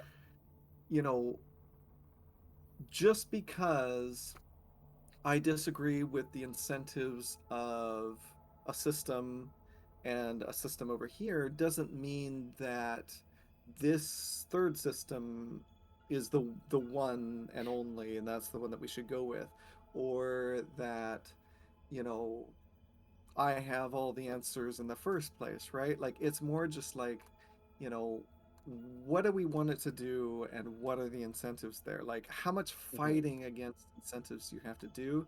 Yep. Because, like, I don't know, part of the big problem with capitalism is it's so good at concentrating capital. That's what it's designed to do, and it does Yep. it very, very well. Um, the problem with that is that, I remember when I believed that, oh, just vote with your dollar, right? Like, if you find out Mm-hmm. a corporation is using slave labor in the third world, don't buy their shit, right? Yeah. Like, vote with your wallet, right? Yeah. The problem with that system is that, and it seems obvious saying it now, but, like, a lot of people believe this, and I believed it Mm. for years. The Yeah. problem with that system is that the people with more dollars have more votes. Yeah. So I can vote with my dollar all I want, but I have so little money that I Mm-hmm. basically have no power in this system. Yeah. And the people who have billions of dollars get billions of votes on which company is successful or not, Yep. right? Like, Yep. so aloha, Papa, how are you doing? Hey, We Pops. are we are solving all the world's problems Solving all the today. world's We are problems. Yeah. And it's important um to like, yeah, and often I agree with that assessment for sure. And often just to add to that is there's a mistaken impression of what the proportions are at play here. And you right. might think like, well, there's what is it now, 330 million Americans, so that's 330 million votes, people voting with Right. their dollar, right? Well, Yeah. that's a drop in the bucket compared to somebody, you know, an individual who has $100 million. As a drop in the Yep. bucket to a managed fund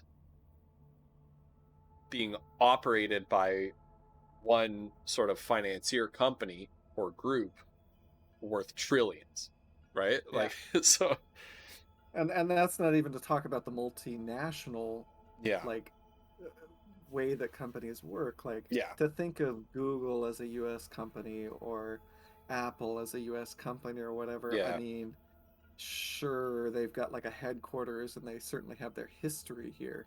But mhm, like, if the US, started taxing them 100% of their profits, like, they would just move. Like, they have no ties to the US. They have no yep, loyalty to the US. They have no loyalty to any country. Like, they are contractually obligated to their yep. shareholders to make as much money for them on their investments as they can. So like, they will do whatever they need to, right? Like, I don't know. Anyway, Well, and it I breaks don't the get into underlying it. social contract of capitalism, Yeah, which is you have capital. Our society needs that capital to right. improve the lives of people and meet their wants and needs. So here's an incentive for you to employ that capital in that pursuit. But Yeah, what we have is more and more capital being locked out of the economy and yeah, drained out of the economy due to really like complicated, like Jeff Bezos.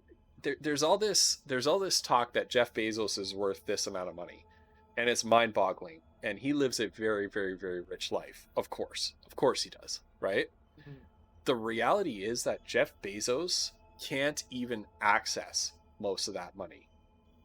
Like, it's locked away in foreign countries. He can't bring it back to the United States for him to use. He can't access it for him to spend. So, so it's really interesting how he's this trillionaire, but he might as well be like a double digits billionaire almost, which is much, much, much, much less. You know what I mean? right. And so what's the rest of that money doing? It's doing nothing, right? It's just locked up in bank accounts and funds, and and he can't access it, but it's his money, so nobody else can access it.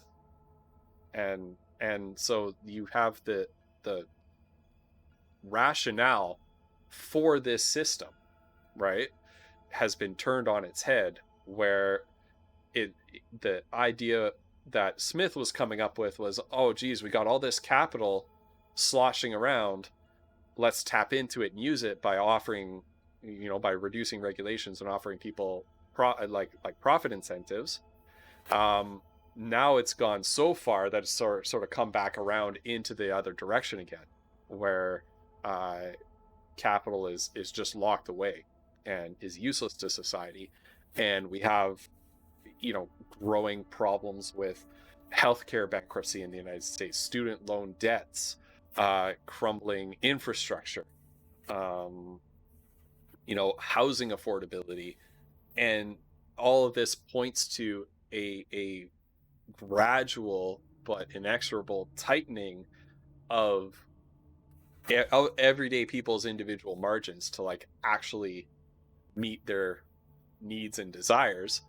Um, and yet there is plenty of resources out there. It's just locked away, and we, under the current system which we operate, we can't access it. Yeah, I mean, you're sort of like, I mean, I couldn't agree more. And to try to succinctly say it, like, for me, I'm bad the at that. question is like, well, freaking me too. I think it's why we get along so well, because what is succinctness? Am I right? Um, but like, like he doesn't have that liquid, right? Yeah. Like Yeah. so much of his net worth is tied up in the perceived value of what Amazon does, Hmm. and what like the and obviously it's not just Amazon, that's what we often think of, but like Hmm. um the corporations that well, didn't he retire recently? I don't know. Anyway, it doesn't matter, but um like the wealth and all this stuff, that it's just stuff that he owns, right? So Hmm. he's dipped into all sorts of businesses and corporations and assets that have nothing to do with, like, I think Amazon owns like tons of data servers, like for the US government, for like NORAD and shit like that, Yeah. right? Like, Yeah. anyway, so yeah, like a lot of it is not liquid. But what it does mean, what it still means, is he's got like hundreds of billions of dollars of control, Yeah. right? Like, Yeah. who has more government access? Me, who gets to vote, whenever there's a time to vote, Yeah. or someone like Jeff Bezos, who could call up Joe Biden tomorrow and set Right. up a meeting and Joe Biden would be there, Yeah. right? Like, you know what I mean? Yeah. And it feels like, I often, when people talk about this, oh gosh, what's his name? Anand. Oh shit, what's his name? Hold on. If I start typing it into Google, it'll hopefully come up. Anand Gear. There it is. Oh gosh, let me copy and paste this into chat. That way people Yeah. can see what I'm trying to say. Yeah. He's got a really really good book and a lot of talks. So if the books aren't the way you want to go, just listen to some of his interviews. Really, really excellent guy. Yeah. Like a lot of the things, like, so Bill Gates has like a pretty good reputation when it comes to the billionaires, right? Like he's sort Reasonably of one so. of the Yep. good ones. Yeah. Yeah, whereas like, Elon Musk and I Oh would my say God. Jeff Bezos, they get slagged off a lot, right? Like I'm they're so I'm they're so really over bad. Elon Musk. Like he's such a Oh, douche.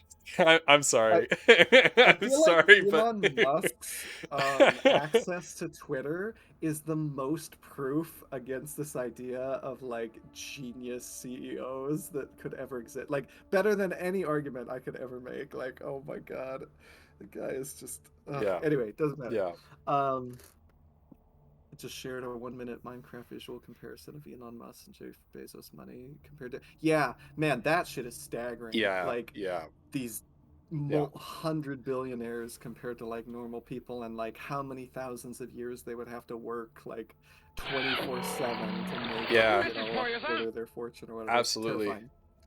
And just But and just think about when you're talking about vote with your dollars. What does that actually mean, right. right? Looking at that. Well, yeah. And basically that's what I'm about to say is like, Bill Gates has this, pretty good, you know, reputation right now. Like, yeah, he did some terrible shit in the past where he screwed over business partners and like exploited workers and like did some horrible shit, destroying communities in Africa and Asia and stuff like that, right? Like where his corporation is. And I'm not saying, he did it personally or whatever, but like his Yeah. actions as CEO of Microsoft fucked over probably millions, if not tens or hundreds of millions. Anyway, but it's all in the past, right? He's got Mm. philanthropy now. He's Yeah. Yeah. given Yeah. away his fortune, and he's got this plan, and he's got the Bill and Melinda Gates stuff. Like, Yeah. anyway, so um, what's interesting though is if you actually look into it, Bill Gates, the Bill Gates Foundation, the way in the U.S. the education system is so starved for money, Hmm. the Bill Gates Foundation can come in and say, "Look, we've got, you know, I don't know, $10 billion for you, or Hmm. whatever, or maybe 100 million, or whatever it is, right, to Washington State. but we want this to be in the curriculum, right? Like we want to see these changes, right? So we're going to give the money and then we get to do a big press release and say how wonderful we are, but they have an incredible amount of control over the school system. Yeah. And you know, it could be amazing, right? Like these Yeah. could be incredibly good changes. These could be like things that I could completely agree with 1,000%. Yeah. But the question for me is like, should Bill and Melinda Gates have that kind of control over like state curriculums or like national education? Like, Yeah. this seems wrong to me. Like, isn't this something that we as a country should have a conversation Yep. about? Like, why do they have so much control? So, like, it does all these things. Like, it can whitewash, you know, this idea of philanthropy is like, oh, you know, we need people to give money to help save the world. And it's like, well, no, I mean, we know how to save the world. We've done it in the past. Like, Hmm. people banded together, unionized, and demanded what they wanted. Like, Yeah. that's the 40-hour work week. That's how we got the end of slavery and child labor and like all of this stuff. Like Anand Garad, I'm never going to be able to say his name. Anand, he says it very well when he's like, you know, who has done more for the elderly? Like which Hmm. CEO or which philanthropic endeavor has done more for the elderly than like Social Security, Yeah. right? Like, or you know, who has done more for you know, education when it comes to, you know, actually helping people? Like, is it philanthropists or like the US government and taxpayers, right? Yeah. Like, Yeah. and like we know how to change the world. It's not these people who are, you know, who can dump like a ton of crap into the oceans and then like whitewash their you know, their image by doing a big giveaway of like a tiny fraction of their money, right? And then get control over, like, you know, you and I are diligently paying our taxes and we don't get to say where it goes. Because if I got to say where it goes, I certainly wouldn't be bombing Yeah. Syria or like whatever, right? Yeah. Like I'd have all these stipulations too. But like I don't get that kind of control. And I also don't get a pat on the back. Like, you have No. to pay your taxes. Yeah. But, like, all these philanthropists with all of this money that they got, in my opinion, and I would argue in the real world through exploitation Yep. of, you know, other countries, you know, they can then do this big thing where, oh, look at me, I'm amazing, and it helps their, you know, they can slap their name on a museum or whatever, right? Yeah. And it helps their reputation. It helps clean up the shitty things that they're doing, and like it gives them a ridiculous amount of control over stuff that I would argue we should, as a group of people, as citizens, should have a say in. Yep. You know. Anyway. But it Um, gets into what you know, the profit motive is fine. Once again, I'll use the example of Doritos. The profit motive is fine for Doritos, right? I don't think um I don't think things like cost benefit analyses and how much money are we making versus how much money are we losing. I don't think those should be primary considerations for things like education or right. social pensions or things like that. And in fact, there's plenty of evidence that we can feel free to not get into right now. Maybe another time, but there's plenty of evidence that shows that in fact taking that sort of approach to public works can be counter uh counterintuitively have counterintuitive results, right? Well, yeah, I mean, not everything has to be run like a business. Some No. things we just need, and so we should pay for them. Like, No. whether we make that money back or not, we still No. got something, you know, anyway. And one sure way for a politician to lose my vote is to promise that they'll run government like a business. Yeah, Because yeah, there are certain things that shouldn't be run like a business. You know, Doritos should be run like a business, and Coca-Cola should be run like a business. Education should not. yeah, Infrastructure should not. I yeah, mean, I big agree. time infrastructure, right? Like, Well, yeah, I mean, infrastructure is what economists would call a natural Yeah, monopoly. Like, yeah, there's no way to have competition unless you want to go to absurdity, where like, everyone who wants to start a business has to build their own road, and then yeah. like they can have their own toll booths, and like if you ever turn onto a different street, you might have to pay a different toll, or like, oh god, I just don't even want to live in that world. Like, yeah, we need roads, let's pay for them collectively as a society, and then we as a society have roads, right? Like, anyway, like there's no way to have, you know competition there where you're gonna like drive down the prices or whatever. Now you can fund research. Like I remember reading something really cool. Exactly, Puck, exactly. Where like they're toying with like solar powered roads, Mm, which I think would be amazing, right? yeah, Because they're just these big flat like solar suckers. They're already yeah, black, like they're yeah. soaking up all this energy in the first place. Like, I mean, yeah, let's just make them solar, right? Anyway, so, there's Hmm. some really cool ideas out there, and I don't think any of that is born out of competition, in my No, opinion. Like, I don't think competition is inherently bad at all.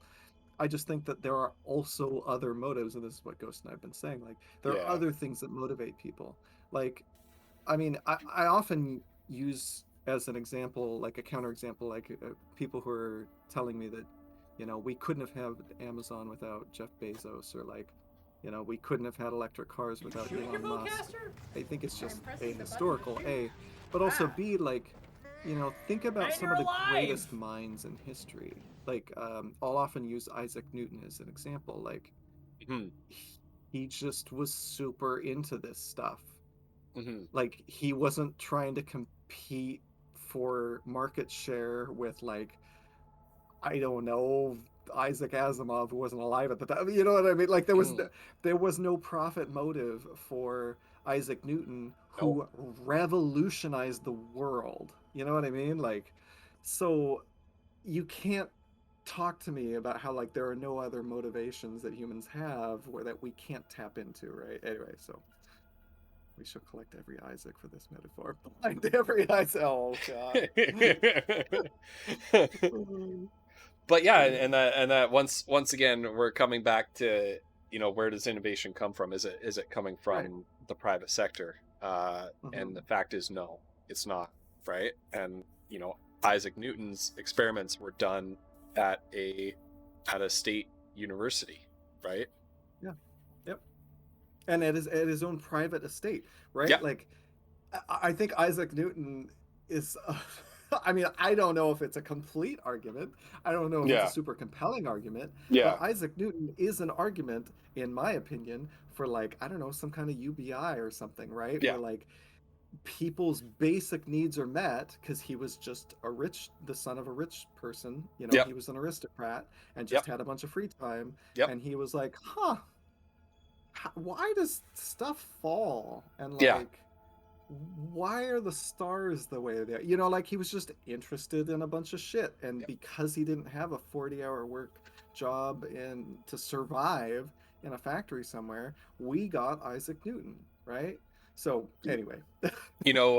They ran a UBI experiment in Manitoba in the 1970s in the Canadian province of Manitoba, and the results were that employment increased, right? Hmm. So people, in- so the thinking that like if you have a UBI, people will just not work, right? right. What they found was that within the test, which was everybody in the town of Gimli, Manitoba. They did have one in Ontario as well, and it was like the one in Manitoba. It was canceled before it could run its course, because fiscally conservative governments fear the results of these experiments. But yeah, in the town of Gimli, Manitoba, which is just north of Winnipeg, lovely town. I visited there once. Every person got, I think it was in the 1970s. So I think it was like $600 or $700 a month or something like that. And uh, basically what it showed was that far from everybody quitting their jobs and living the high life on the dole, employment increased among all demographic groups except for two, and those two were new mothers who chose to uh, stay at home and raise their young children age 0 to 4 Hmm. instead of working, uh, which, you know, an argument could be made that that's a social good right there, right? Like they have the ability to do that, Oh um, yeah. and it results in better socioeconomic outcomes in the long run for those kids. And the other group that employment did not increase for were college age individuals. So Right. people Which chose to study. So the choices that people made with that money instead of full-time work were overwhelmingly to study or to raise young children. Uh, right. both of which are like are really really really impactful in terms of long-term socioeconomic outcomes, long-term, even things like criminality, right? Even things like dietary health. Wow. That's that's pretty incredible. Yeah, so The kind of neat. that's well see that's really interesting. The and see I think UBIs are really interesting. Like they serve in my mind a very important function in the sense that like you know basic needs are met. Hmm. You know, food, water, shelter, you know, that sort of thing, right? But you know, if you want to pursue your hobbies and that sort of thing, you're probably going to need to get a job that way you're still contributing and stuff. So there's still incentives in that sense. But like nobody's taking jobs because they're afraid that they're going to starve. You know what I mean? Like nobody, which in my opinion is essentially a gunpoint, right? Like Yeah, yeah. that's not a choice. This isn't some mutual. I don't know. Anyway, And I love it. I've met very few people in my life who have said that their life aspiration in terms of like their work and their studies is to not starve. You know what I mean? Right? Yeah. Like I know there are a lot of people out there who work at the job that they work at to pay the bills and keep the lights on and keep the fridge stocked. Very few of those people that I have ever encountered have said I would rather sit in my tidy whities and watch movies or play video games all day instead. You know what I mean? Oh yeah. And Rather, most of those people, like they have other career aspirations that just haven't worked out for them, largely yeah, because of barriers that don't need to exist. yeah. I mean, I think of, you know, and people may think, you know, maybe I'm being ridiculous.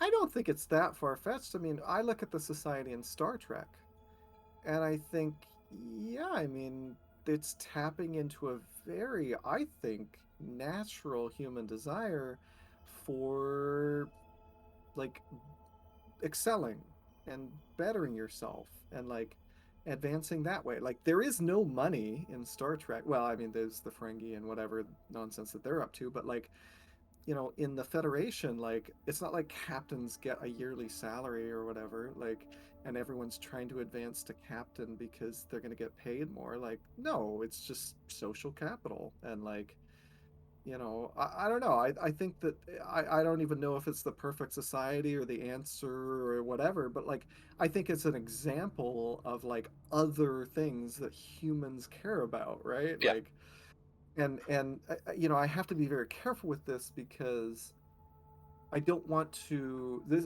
is a pure anecdote what I'm about to say, and it Mhm. is all from my experience, right? So I we need to be careful, like taking my experiences and extrapolating it to all of humanity. I think Mhm. you know that's not not a very good Yeah. idea. But like when I moved to um, when I moved up here to Canada, I didn't have a job. Um, And so I was searching for a job. I was looking for something to do. And my dad ended up hiring me because his company needed graphic design work and that sort of thing. And that was something that I could do. And it's also something I could do remotely. But what it meant was he was paying me a salary and then I would get whatever work that was needed, right? And what it meant was I got to set my own schedule and, like, you know, basically didn't have much work for most of the week. Hmm. And this went on for, I would say, and we were comfortable. Like, we, the pay was basically what we needed for food and housing and stuff like Yeah. that. And so it was sort of like, I guess, a mini UBI. I mean, I was still Hmm. working, but it wasn't 40 hours a week. It Yeah. was, Yeah. a couple hours a week, right? Yeah. And so it meant that I had like a ton of free time. And so I did what I couldn't do when I was in, like, working previously or when I was in high school and college. I played video games. And it was very fun for like a month. And then I was like, this is, I mean, this is kind of boring. I don't want to spend my entire life playing video games, right? Like, Yeah. I want to, Yeah. I want to do something else. I don't know what it is, but like, Yeah. I have bigger aspirations in life. So it was like I took a month break and to recollect myself, and then Hmm. I was like, I don't like.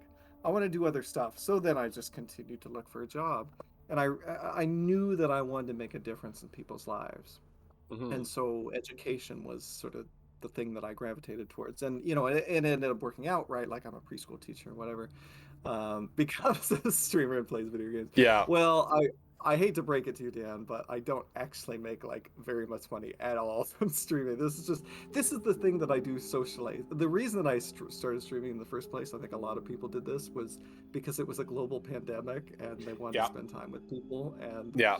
like, I mean, I don't stream to make money. Money, it's a nice side effect, like, that people enjoy what I do and they want to support me. But like, I could never stop working and stream, right? Mm. And that's why I've actually said on stream before, like, unless I felt like I was doing a social good, which would mean talking about these sort of things and making an impact to, I would say, a larger audience, like, I could never justify Yeah. not doing, like, I don't work and I don't think I'm unique. Hmm. I also don't think I'm ever human ever. This is why I was saying earlier, like, I should be careful, right? Like, but I don't think that most humans are satisfied by working to pay the bills.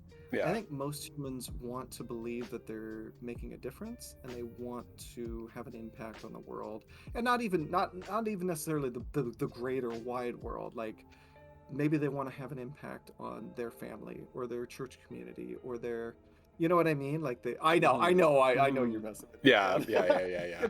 I think it's a great idea. But I also want to explain, right? Like, that, like, I do think that these desires exist outside of, you know, just getting by.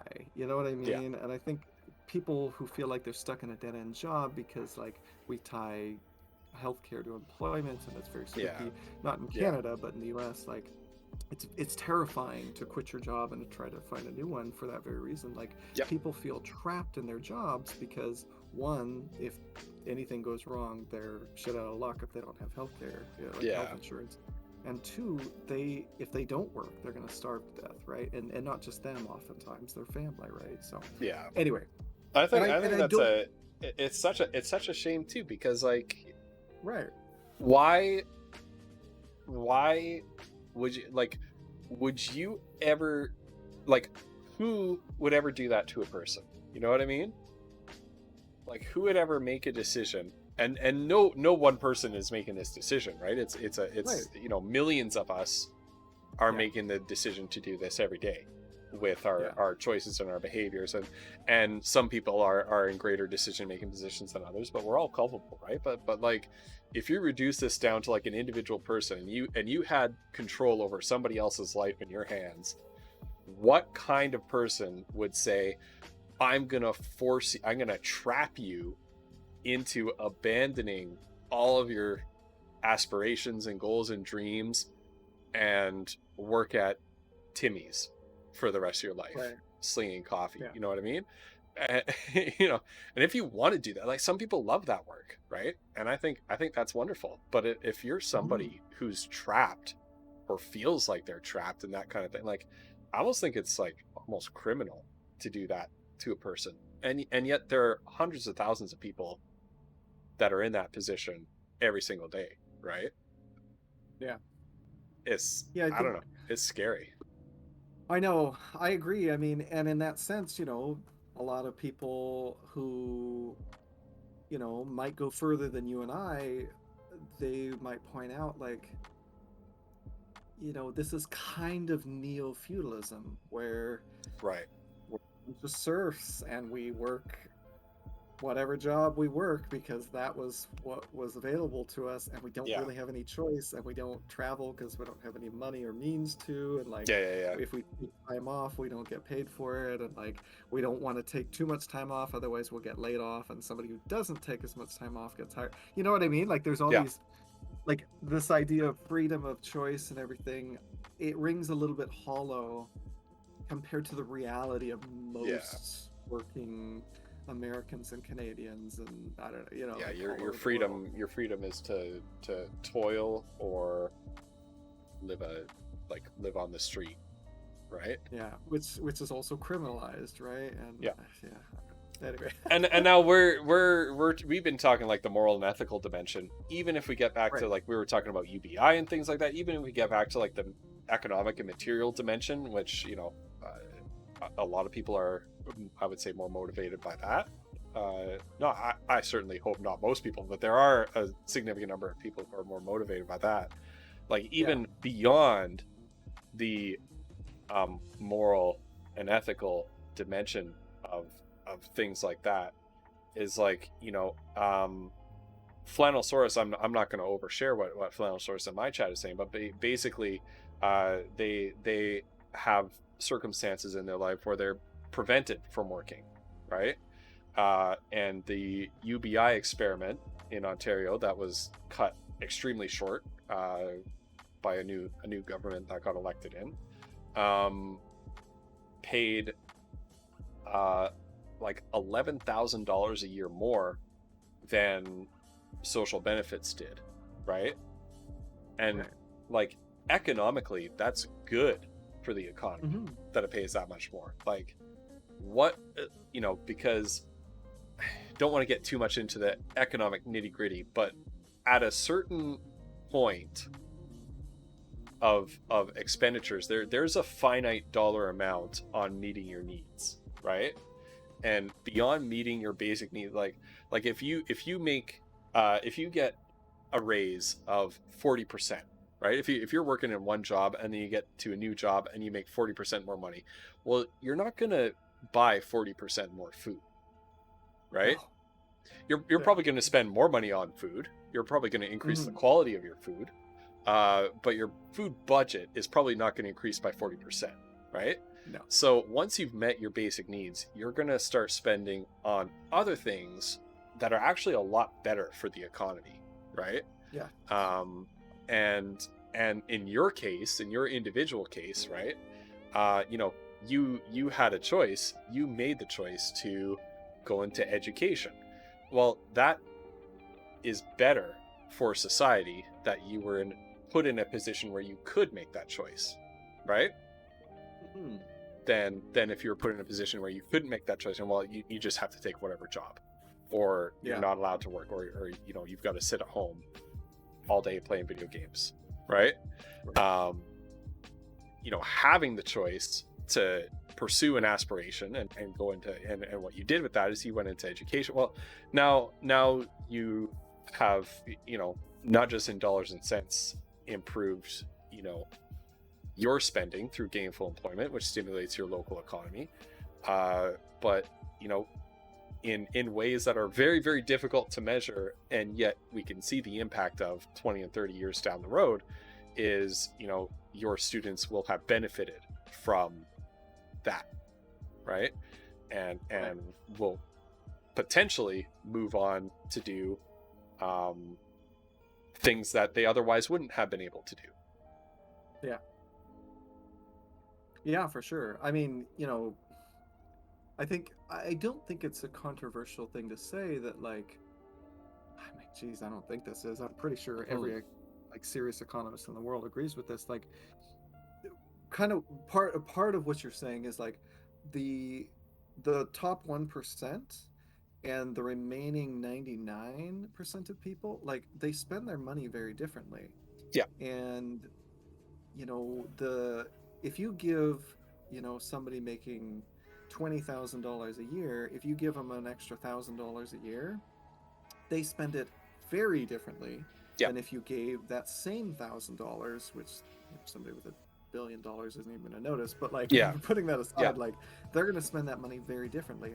And the way that poor people spend their money circulates money in the economy. That's what an economy is. That's what you want. You need money moving in the economy. And if instead, you give it, and we don't have to, Ghost I'm sure could, but like, we don't have to go into all of it. Basically, if you accept that premise that I think every serious economist in the world does, that like the rich and poor, like the different classes will spend their money differently, even the middle class, right? Like, they're going to spend it on boats and TVs and, all sorts of stuff, right? Like, and that stuff is so much better for the economy than what someone who doesn't have any needs or even wants at that point, if you've got billions of dollars or whatever, like, they spend it very differently, and one helps the economy, keeps that money moving, and one doesn't. And anyway, so just purely economic wise, I think a UBI makes sense, even if you don't want to go into the moral dimension. Now, one thing that I was going to say earlier that I'm glad that we came back to it is, I worry about with a UBI, I look at it, I think I worry that we would run into some of the same problems as we do with the minimum wage, right? Yeah. But unless we were to tie the UBI to something, I worry that, like, as opposed to ownership in capital, like, like collective ownership in the means of the production, so like social or even Marxist idea, like the UBI could be diluted or rescinded, or you know what I mean. So it does have that weakness, but I do think that it would be good. I think it's certainly better than what we have now. You have to, but yeah, it's definitely something to think about when it comes to UBI, right? Like, for sure. Yeah, you need to peg that stuff to local conditions, right? Yeah, exactly. Like, if somebody paid me an extra $1,000 a month, to use your example, right? And in I don't know, Saskatchewan, right? Rural Saskatchewan. That would be huge, right? Yes. That would be like a mortgage on a big house with money left over.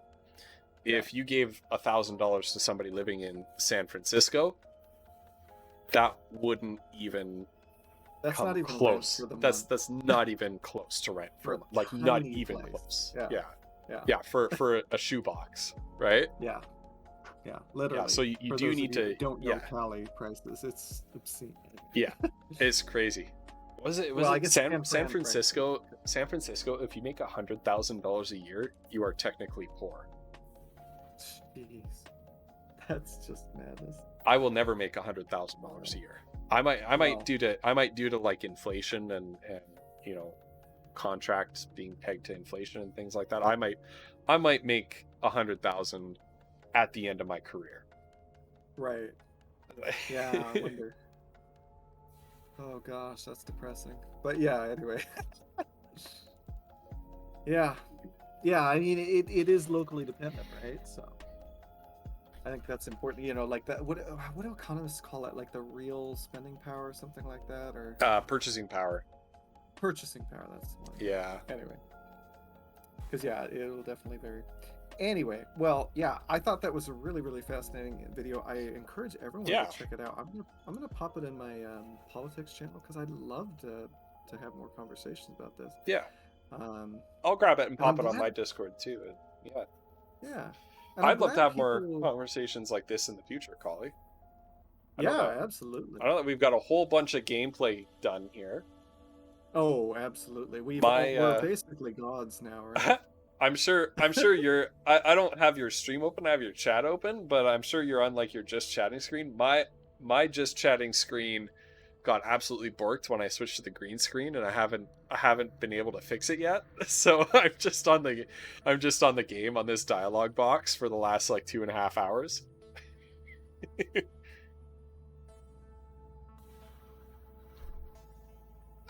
Oh my gosh, Jinto. Well, I'm so sorry that you're just Oh chatting no, screen. don't be sorry. It's my own ineptitude. I'm laughing at myself. Oh, that's funny.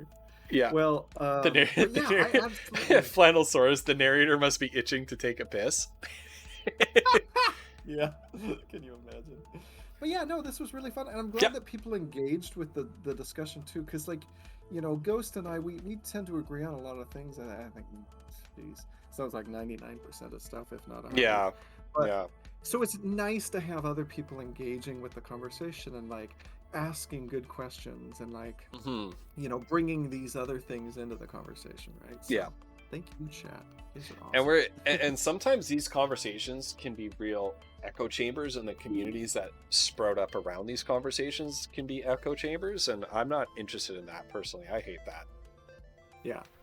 So Yeah, I want if to be anybody, challenged, right? Like I want yeah. to be I because I don't believe that I have like the truth with a capital T from on high or something. Like I think having these conversations, not debates, conversations about this stuff, like I think that's really useful because, then we can come to better ideas and anyway, start approaching truth, hopefully. Do you mind if we take a quick break? I don't mind at all. Hold All on, I right. just realized. I'll be back in a minute then. Okay. I'm gonna quickly, because I was on just chatting, I'm gonna switch back to Divinity.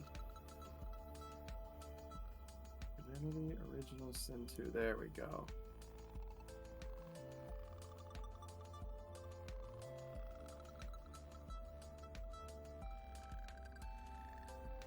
Also, Jinto, thank you so much for the bits. That's incredibly generous of you, and I really appreciate it. And especially the blurps. That's just they're always so golden. Cracks me the heck up. Anyway. There we go. Okay, we got it.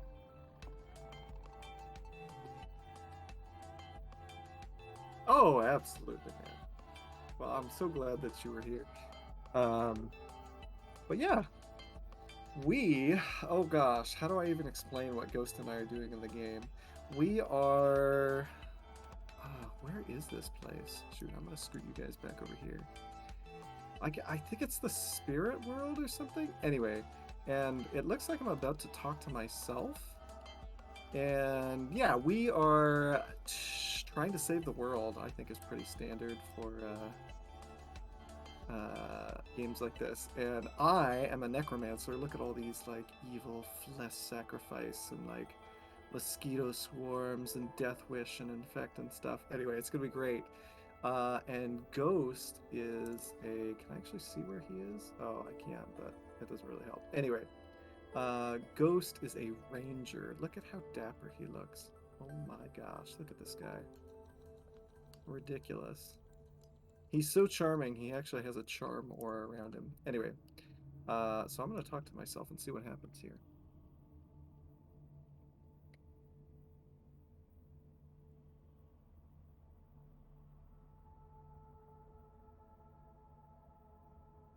Uh-oh.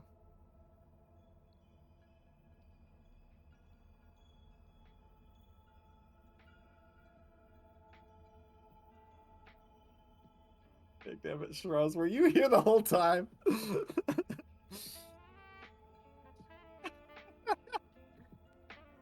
talking to myself here. Yikes. Both in the game and IRL. Jeez. Who am I speaking to?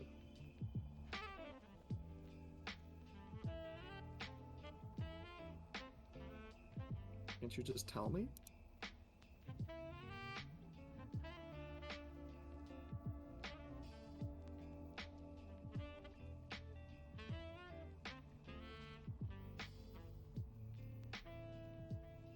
Woof! Welcome. I'm doing great. So I've been streaming for 2.5 hours now, and Ghost and I think we've spent 5 minutes playing the game I think so. and 2.5 hours discussing economic systems and social policies. Howdy's good. Or hey y'all. Oh, you were Howdy. looking for this. Okay. But yeah, I don't know. I love that. And I mean, I will say, basically the two reasons I got into streaming was, one, because I wanted social interaction during a global pandemic, and two, to have these conversations, because I felt like these were important things that affect our lives and sort of, affects the trajectory of humanity. And I'm a big sort of, I guess, I think it's a humanist, right? Like, I want humanity to do well, and I think these are problems that humanity can solve. Maybe not perfectly, but we can do a better job than we are, or at least I'm open to the possibility that the world that I was presented with is not the perfect world, the best possible world, right? So we can question these things. Anyway, so those are the two reasons I got into streaming. So I'm excited to have done this with Ghost. I had a lot Thanks, of fun. Shinto. Yeah, I had a lot of fun with this chat. Okay, damn it, Shiraz. I think we should do more in the future. Freaking Wolf and Shiraz. I know. What about the third Hair reason creeps. to show off his fab hair? Oh my god. Woof, I'm actually so, like, during the discussion, Woof actually said something that sort of slipped by me. The discussion moved too quickly, and it sort of slipped by me. But it was just that obviously Woof is a librarian who works in a research library. Right. And so he said that we taxpayers pay for research to happen, but when the researchers publish their articles, the journals force people and libraries to pay for access to the articles about the research we paid for. Yeah. Which is just bogus, right? My goodness, Shiraz with the knocking. Stop at the knocking. Oh, that's hilarious, because Meg just played the perfect blurb. It was a golf clap. Yeah. And I like to think that Meg was clapping for Woof's honestly excellent point. Like, it's another example of where we're privatizing the profits and socializing the losses, right? Yeah. Tell him to knock it off. Oh my god. Tell him to knock it off. knock off the knocking. Amazing. All right. So Ghost, I think we're in the same place, right? Like, we're talking to somebody who looks like us? I think so. We're talking to someone who looks exactly like us. Creepy. You know who here's something really cool, Collie. Do you know who I saw walking down the street downtown in my town yesterday? I do not. You won't believe it. I saw Nick Jonas walking down the street in my town the other day. But we're in the middle of a heat wave, right? And I did not see a single bead of sweat on his head. I was thinking to myself, how, right? Like, in this heat wave, how is he keeping himself cool? And I realized it's because he has so many fans.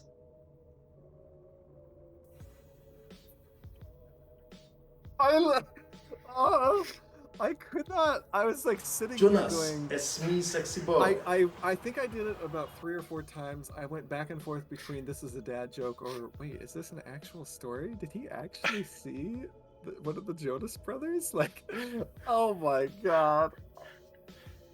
Woof, you didn't redeem a dad joke, but Marathnon did. All right, one more. All right, one more. Let's see. What do we have? Commodore, welcome. I've got instead of a dad joke, I've got a statistic for you, Shiraz. Is that 5 out of 4 people are bad at fractions.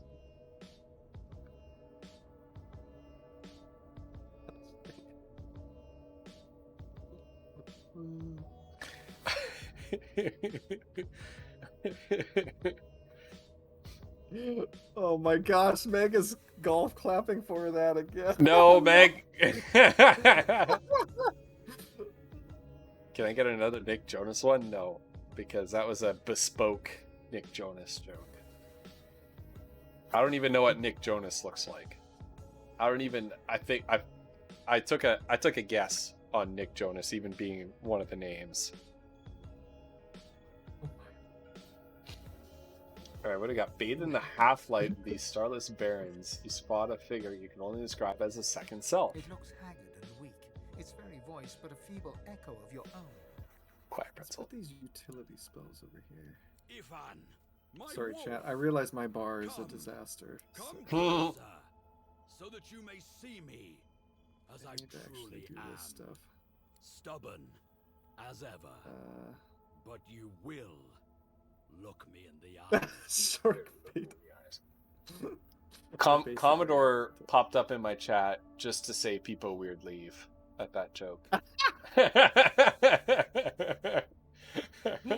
Commodore, you crack me up. The apparition clasps your face in its shaking hands. You suddenly Okay, feel your eyes so tingle. shoot, Everything how? becomes bright I'm like and trying sharp. to. Blacks and whites I become want all my glorious bursts of utility colour, spells then together. fade back into their Oh accustomed shoot. spectrum. Okay, let's put all of these over Blind here. eyes, shine brightly This is a Speak damage the spell spell theoretically. and see. Oh, I got the spell to see ghosts. Oh yeah. Gothic is the strange Yeah, I think that's Boom. the like the big thing that we get Before while you we're stands here. the god Yeah. Malik in all his spectral glory. You know me now, don't you? I saved you from drowning. I blessed you, made you powerful, Okay. and now I I've think come to this seek is a some little power bit in more return. organized. Now, the next thing that I have to do. Oh shoot! So living on the edge. I see dead people. It's like, what is happening? Why are you whispering Your that shit to good me? soul is Because I see dead people with my new skill. May as well Oh, make the right. best of Okay, what that you makes have sense. to offer. That was so creepy, though. Oh yeah, Shiraz doesn't like ASMR. Wait, really? I'm sorry, Shiraz. I'll be sure to not ASMR anymore. That's right, Shiraz. I would never want to do that to anybody. Yeah, we wouldn't want you to feel uncomfortable on our stream. Yeah. Yeah, like we're whispering directly into your ears like a creeper.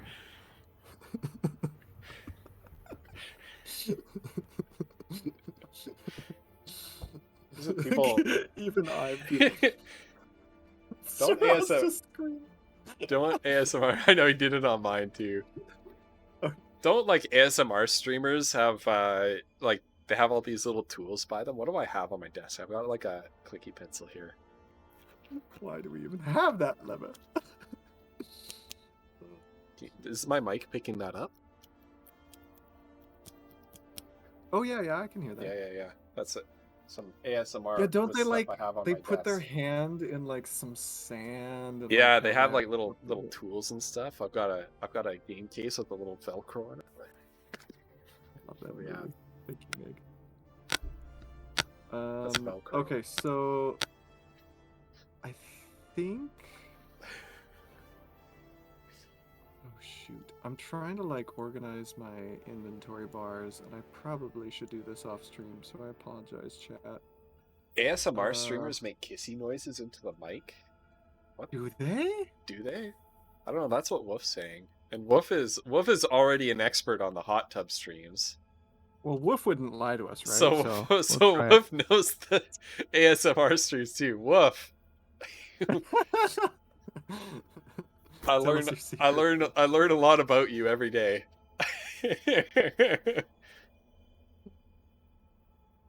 Yeah, really. Okay. Rannick I nourishes think himself from the this source is- that abounds in your presence. You feel that all my deep scrolls? down I don't inside think yourself. Shiraz. The don't Wilhelm. nourish yourself on my source without my consent, please. Ah, Just what I needed. Okay. I Oh yeah, tell you, I haven't cast the spell dying yet. just Hold doesn't on. become a god. The void itself is hunting down the gods, Oh. leeching us in ways we never thought possible. Droplet by droplet, we are being drained. We're battling for our very survival. It's a battle we're losing, and should we truly lose, all will be cast into oblivion. Ah! What a jerk! Don't taunt me. What happened? My strength Stole is my your strength. source. My loss is Yeah. your loss. You must realize, Ifan, that our fates are now as one, just as our souls are now as one. We Oh my are gosh. I. Shraz, I'm when sorry. is the Ghost X Collie hot tub stream? Number one, when we can like travel, so that we're in the same place at the same time. I don't have a hot tub. Is that an issue? Just use a kiddie pool. Oh, that's Oh, true. I mean, yeah.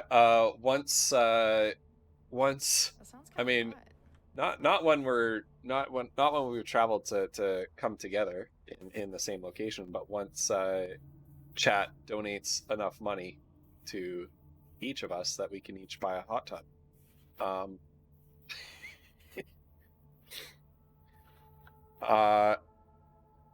And what did I set my hot tub stream follower goal? 500 followers. So there you go.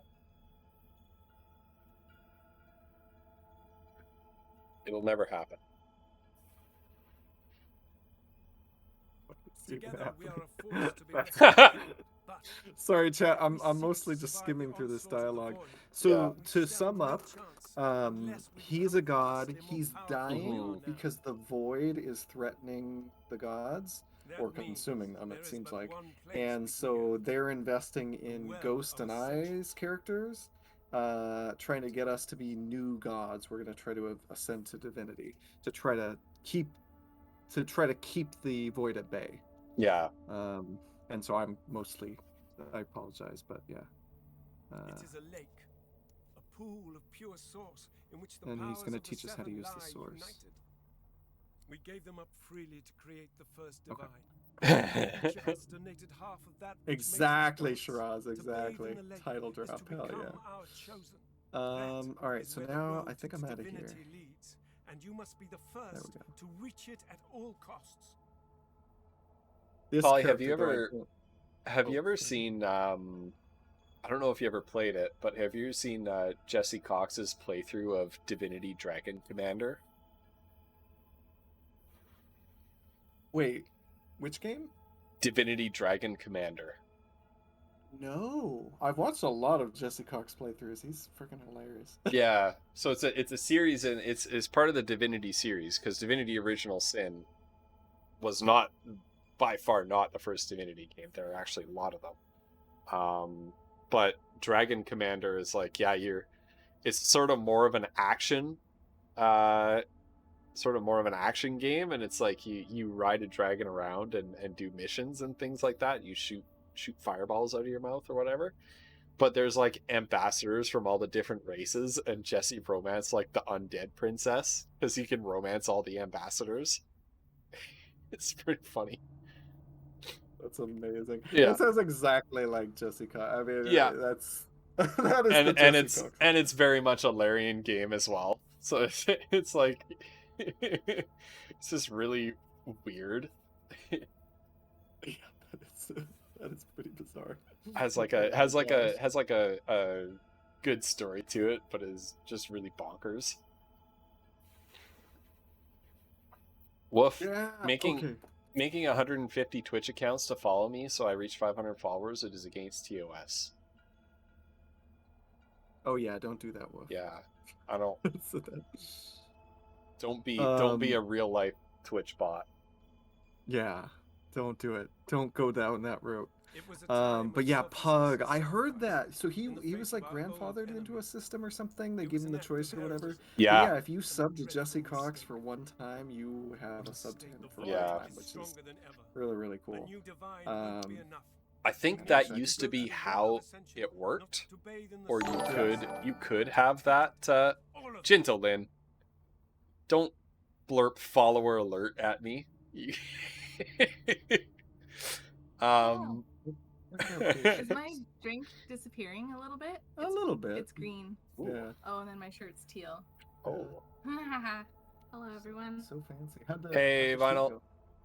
It's really Only he good. who What is claims this on the floor behind you? everything Oh, will be everything. why is The your void's doom. This ring on the floor? world's you will be Oh, one, maybe the girls got or into you it. will be Mm. none. The Anyway. other But yeah, gods how'd are, of the course. shoot go? That is what Good. they are I saying to put their a own god woken picture as we in speak. Discord. We New both know pictures, they actually. won't bow. Ooh. Just like we Oh, both know okay. you will never bow to them. I know she has her shades on. Oh my gosh, yeah, everyone's with the. I Only just one came can in from become a god outside, strong enough to okay? safeguard one. At the expense This is of vinyl all right now. others. Holy shit. I'm treating myself to Starbucks too because it's so hot. It is really hot. Like I'm dying in here. So Oh, make I gotta no end the mistake, stream Ethan. soon so we can turn on the Chances AC. are the road to Oh my divinity will god. be paved with dead gods. Their blood on your blood, really. But don't let that dismay you. Shoot, somebody else said something in These chat that I sins will wanted be to washed clean by the- respond and now to as only well. Oh yeah, divinity look, can it save looks like what it's clear. remains. You no Shiraz is longer very clever. trust in the It's order, a Ethan, matcha green but you tea must frap. But you trust could like, in Oh, me. you can see the You can mountains see behind through it. us. My stupid face. Look at that. Anyway. If you choose Well, I mean, I and choose can the well have of the AC ascension, on during the I will stream. lead you Let me there turn it when on you're for you ready, guys because I when you've trust you become a guys to true tell me if master it's of the source horrifying. and speak the language of Because creation obviously, itself. it's literally right there. It's about 4, maybe 5 feet away from the mic, and I worry that Our journey there's will be yeah fraught that with sound. peril. It is a pilgrimage of challenges. Ghost, can you hear It will anything require or you no? to I don't hear command anything. source like only a god Okay. woken can. Nope. And wield its I don't most hear it. powerful spell. Wait, can chat hear it? It Oh, sounds apparently- like the call of the apparently bitch. chat hears it. I don't hear anything.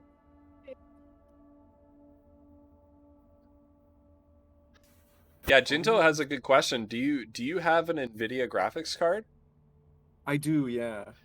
So you can use RTX Voice, which is what Oh, I yeah, without use. my shades on, I thought maybe my mascara had melted on my face, but it's okay. Okay. Basically, basically RTX Voice is a program that you can run your mic through, and it does a really good job at cutting out background noise. Like, Okay. I'm sitting in my basement next to my furnace where the central air is blasting, pardon me, right now, and nobody has ever told me that they can hear it on my mic. Okay. Okay, Pi. What's the oh shit? Bohemian Rhapsody. That's the one that I was thinking of. Woof, no, you can't. Um, You told me you couldn't before. So basically, liar. let me make sure I'm understanding. So Jinto, there is a program. Well, Jinto and Ghost, because you were the one that helped me understand this. There's Yeah. a program that NVIDIA has that I could like run, and it would hear my stuff, whatever's going on in the background, if I zip my lips, and it could help filter that stuff out and still have me talk, and it would be good. Right. Is that a thing? Okay. Kind of. NVIDIA's uses a lot of graphics power. Okay. Try using the crisp one. Okay. All right. Oh my gosh, you guys. I was like actually starting to sweat. Ooh. Thank goodness I can have this on now. Thank you, chat. It's 6 minutes long though. Also not my style. Okay, sorry, bye. How about something by Rammstein? I don't know if that's I don't know Ooh. what you listen to, Pi. I have no idea. Ooh. Is it Rammstein or Rammstein? Or, I don't know. I don't know. Sounds about right. Yeah. Yeah, give us the metal. Ramstein. Ramstein. I'm a wasp. Why is there so much dialogue here? Yeah, I After know. rolls and Perhaps. I like this character though. But what is it? Focus not on death and irony, Ithan. You've had enough of those. It's time to turn your lupine gaze to life and ascension instead. Focus not on What the- death and irony, if and I just got called out for being an edgelord. We are I. It absolutely now. is Megan The or spells Meg. you need It to know, absolutely I will is. teach you when you are ready. Oh, you've never First, sang you must learn to Rammstein. channel the source in greater volumes. Oh That my is gosh, why you Roz, must no! seek masters of the source. Okay, got it. You must make them teach you, Ignore so the that you may burning become a master in lines. turn. So, return to Rivellon and seek out these So, sages. Wait, already who did chat, that should we tell her it's Convince valuable them to share info? with you their deep-seated bond with the source. Once you have, Oh shit, they you may can't see the return to game. Oh, me sorry, here. chat. Sorry. Best of luck. All right.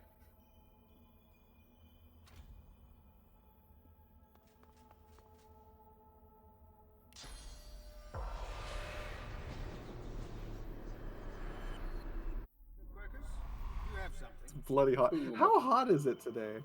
Hold on. I'm back. What does The spirit my of an phone elegant say? elven Ooh, woman what? materializes before you. She seems surprised. Oh, Phone? there's How hot is it? You can see me. Feels like I've 32. woken in my presence. You honor Wonder me. how hot it is in here. I Feels like found the it's like spirit 40. of the apprentice. You did? Yeah. Oh, right! I am the Meister's She- apprentice. I study under her, but I do not learn. I hear tales of the God. ritual, Hi. of what lies Dang beyond. damn it. Such wonders. VR chat karaoke? Such Hell yeah. powers. Have fun, I man. decide to pursue them myself. Meister tells me it cannot happen. That I am not God. Wait, it was a Within one my dress heart, photo shoot that I took know 4 I'm hours? special. I try. I burn the root. What? I breathe the smoke and That's it a lot of burns me fluffing the back. train and veil. No air fills my lungs, only fire. When the darkness falls, I cannot cry out. I leave my life behind with a shameful whimper. So the apprentice tried this ritual, but because she wasn't God woken, she just died. Why would you risk such a thing if you're aware of the spirit danger? looks at you regretfully. It is hard to hear of Yeah. such power and not covet it for yourself. I lie to myself and convince myself that I am special. But I am not special.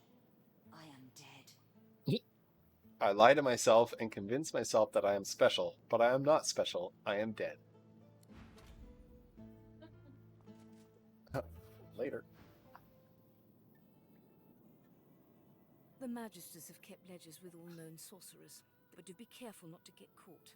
I was there, and if their barracks turns out to be as empty as their skulls, just... As she speaks, one of her wounds reopens. A dark red stain. I wish there was more I could do, but in this condition... Sorry, I'm I talking would to be the more Meister, healers and than basically food. she's saying she can't teach us Godspeed, because and remember, whatever the Magisters did, they whatever cut her it off from takes. Source.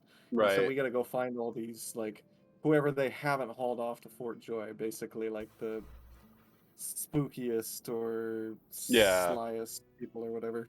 Oh my gosh. I love that copy pasta papacy. I mean, it's not even technically copy pasta, but it's so... Oh my gosh, our freaking face is nodding out of sync. It's just incredible. Papa, how are you doing? Are you doing some Vermintide right now, or are you doing some drone stuff?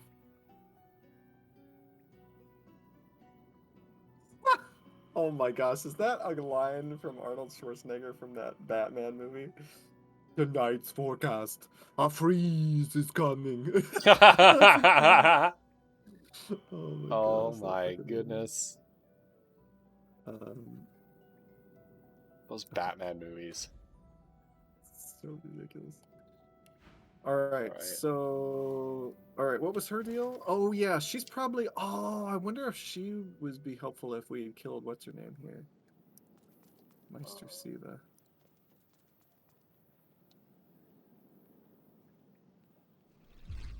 I got something about the apprentice. Oh.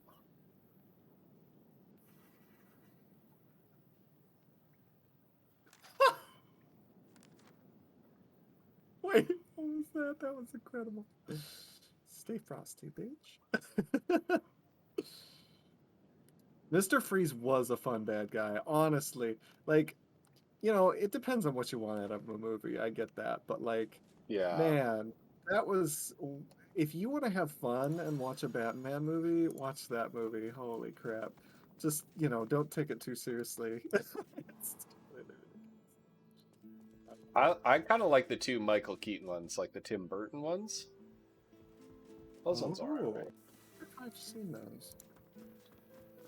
Batman I thoroughly and enjoyed Batman Returns. Oh, okay.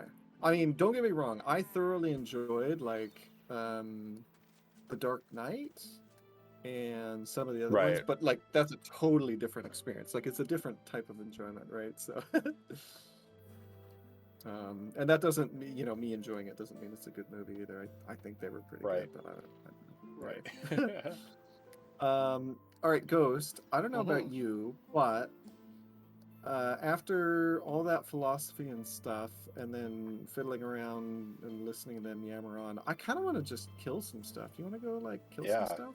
Let's do it. What do we want to kill? Well, I know that there is a fight that we can do. Big frosty bitch. What even is that? That's just ridiculous. I love it. So there's one that we. Oh gosh, what is happening in my chat right now? Sorry. I think there's a fight on this bridge over here, and there's a fight in the arena, right? Is there one? Now this is one that we could do literally right this second. Yeah. Because you just sort of walk over and fight them.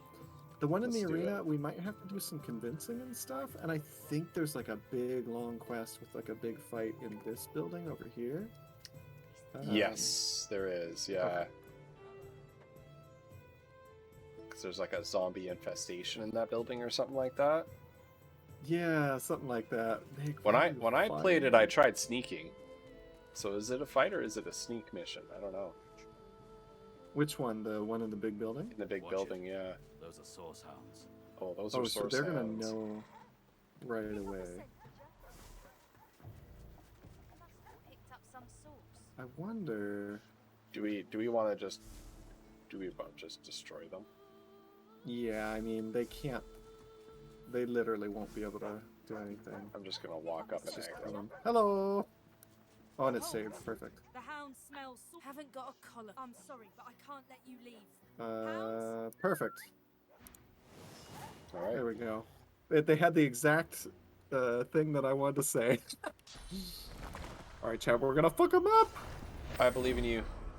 Oh wait, that was the wrong skill. I picked the wrong outstretched hand. There we go. That was a waste. Okay, that's hilarious. I thought you were gonna start the fight and just go invisible and just leave me. Just leave you? Like, wait, what? Oh my god. That would have been amazing. What the hell was that, Meg? Lord Explosion Murder. Yeah, exactly. Let's go. Gonna freaking get him. Oh! I'm not Wait, one-shotting these guys anymore. No, I hit him. Oh, okay. He's just got lots of armor. There we go. Oh yeah. What level are they? I solemnly swear that I'm up to no good. Oh, Jinto Lin. Oh gosh. I am definitely up to no good, Jinto.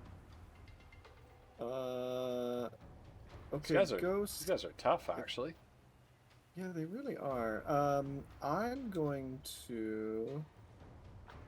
I need a corpse to explode. Well, the source hound right in front of you is the weakest of the bunch. Yeah. Oh, wait, hold on. Before I do that, let's do... How much AP do I have? I've got... Okay, I think I've got enough.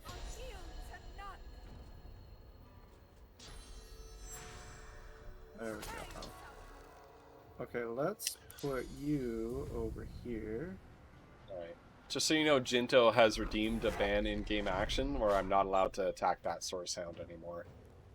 What? Oh, gosh. Okay, I need to kill the source hound. So...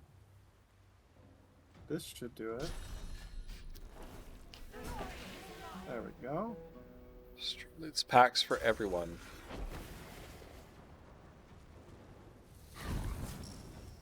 400 damage? Whoa! What?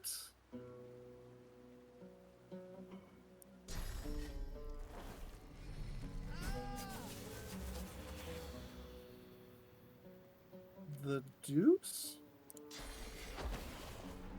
Alright, let's see what this does.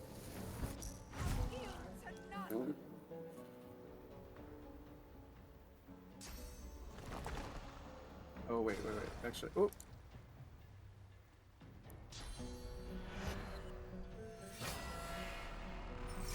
There we go. Awesome, mate. Uh-oh. Wait, this guy's a summoning? Oh. Wait, you resisted death? How? I don't know. I mean, that's a good thing, though.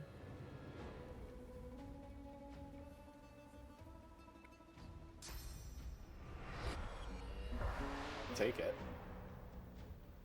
Okay, wait. Oh, shoot. I don't have one of my skills. Oh, no. What is even happening in chat? This guy has erected so much wood around me. Shiraz, I don't have it. Oh god. The sleeping mask isn't here until August, Shiraz.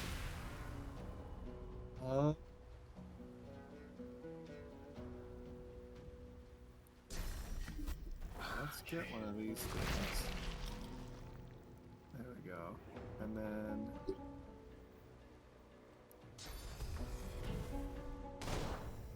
There you go. Okay. Alright, I'm gonna come over here and slap this guy. Slap? There we go. Ah! That's okay, you can't die, I think. For 2 turns? No, 1 turn. Alright. So for... I think for your next turn you can't die? Okay. So I have a bit of a problem.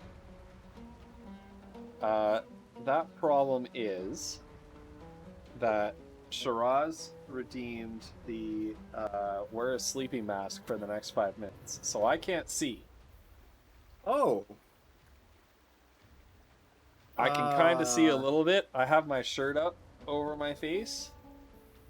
If I ping... So I Okay, think... shoot this thing? Yeah. I think... What's my expeditious retreat? Which one is that? Tell him to move the mouse right. Okay, hold on. If I open his stream... Alright, so Ghost, if you're trying to shoot somebody, or what are you trying to do? I'm moused over teleport right now. I want to use expeditious retreat to move out of melee range with this guy. Oh, good thinking. So I'm on teleport right now. I can see the boxes, but I can't see what they are. So to the left of teleport is shadow jump, where you can keep your invisibility, and then the next one over that. Holy shit! What? I just noticed you. I'm looking. Oh my god! Yeah. And then the next one over is tactical retreat. Okay. Okay. How's the whole becoming a god thing going? Says Vinyl with Hanbi Sip. He looks like a god, chat. I don't know. This is your god.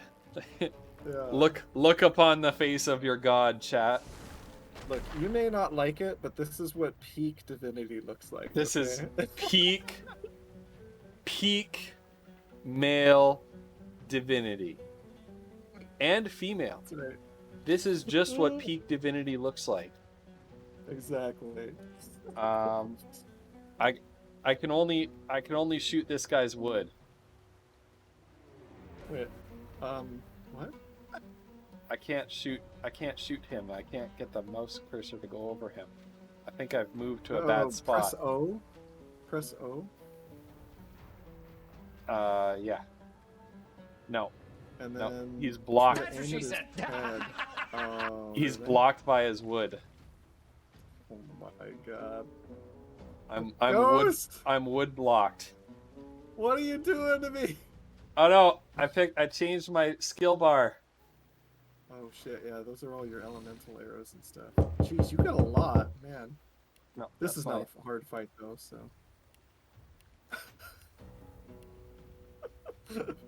Okay, there. I mean, I guess Nice you can just shooting, shoot Rex. wood. Nice shooting, Rex. I know. Okay. We do kind of need you to deal damage, I think, but. No, that's not right. Is this the expeditious retreat? No. Is it? It Yes, is. it is. Yeah. Stop! Who's whispering that in my ear? Oh my god! Stop it! Sound. Oh my god, that is so creepy. Okay, All can right. you hit him now? I can hit him with this. Okay, hold on. Barrage. And do you want to pin him down too? Can I pin him down? Yeah. No, Oh shoot. no, you don't have the AP Shoot, for I it. don't have the AP anymore. What was that, Troll? Ranting Indy says hands up for 5 seconds. Hands up for 5 seconds. 2, 3, 4, 5. What are you doing to me, chat? How much time do I have left on this? I gotta hold it like this close to see. Oh my god. Stop with the sounds while I can't see. Oh my god. This is the worst. Wait, I'm crippled. Oh shit, I just used haste too. Oh no. No! Okay. I'm crippled. Okay. I'm allowed to see again. Are you still undying? Get wrecked, Okay, chat. you are. ASMR revenge. Somebody was blurping like extremely sexy ASMR sounds into my ear, and it was really disturbing. Oh yeah. Yeah. I didn't like it. 実は不説プリーズプットザシャツバック Anything? I have over wings now. your Oh, but I'm face. still crippled. Okay, well never mind. Alright, well, Oh my goodness. Oh my goodness. Little hippo lover, don't pay attention to what's happening.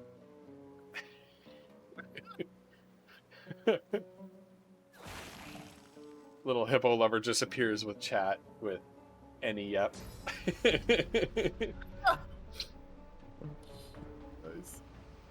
Okay, hold on. I want to move maybe over here. Oh my god.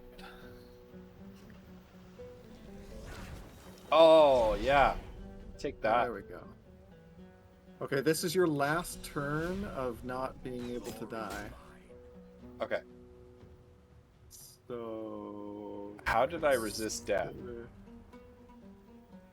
Well, Pug was saying he thinks that there's an innate chance. I'm gonna see Okay. listed there. Like it might just be like a random 10% or something. Alright, I have crippled him successfully.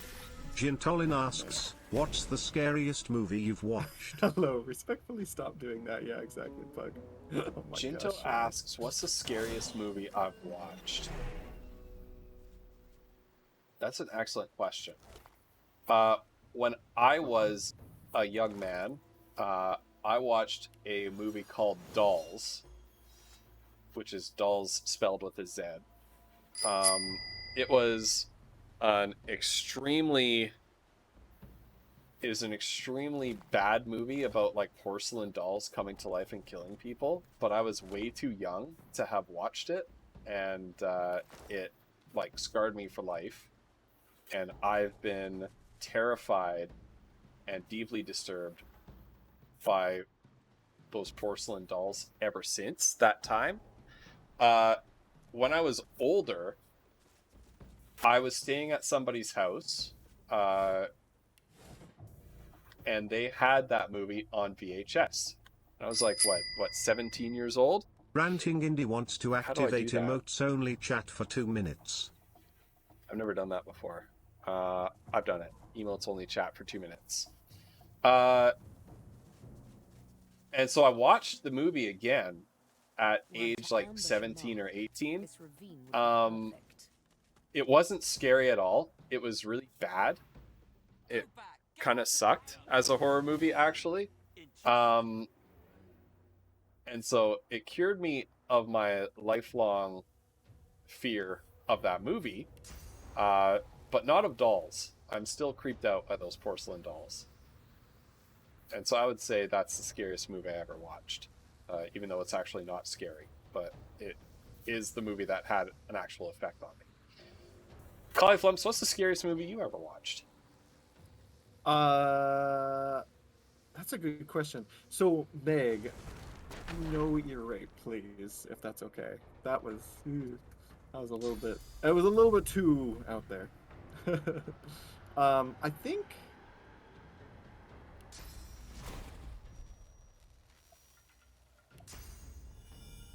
A good question. I'm trying to think. I'm not a fan of like scary movies, so I don't know if I've watched very many like.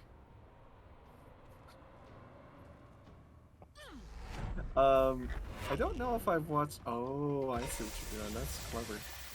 I don't know Gintolin if I've asks, watched what many, question like, would you traditionally ask a scary Ouija movies. board? I know one that like has really, really spooked me and freaked me the heck out, but I don't think it would scare very many other people. Are movies like Signs and The Village. They were very good at like psychological terror and like not really jump scares or whatever, but just getting that like those movies really remind me of the poetry of Edgar Allan Poe. Or not just the poetry, but like the writings of Edgar Allan Poe. Like they just capture that mood of spooky, scary shit. Anyway.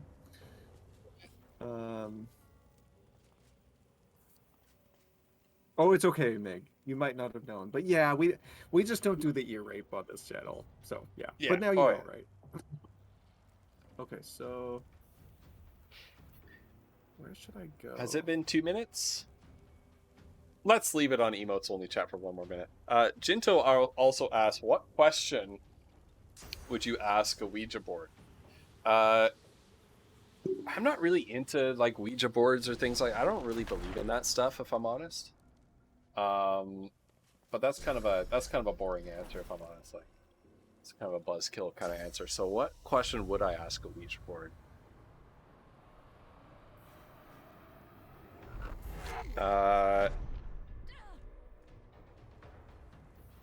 I would ask the Ouija board to tell me who I'm talking to. That's what I would be interested in. Like, who am I talking to in the great beyond? Yeah.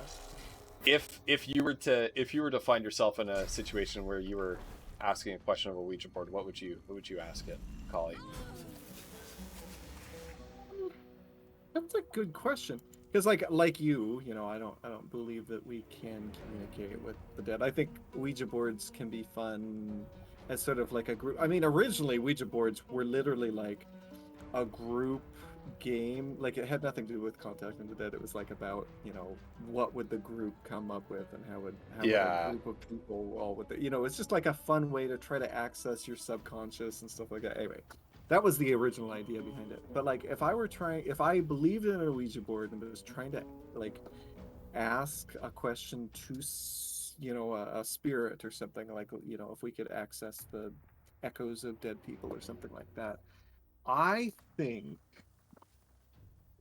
I'd want to know. I would ask them what the afterlife is like. You know, what's coming, right? Like, anyway.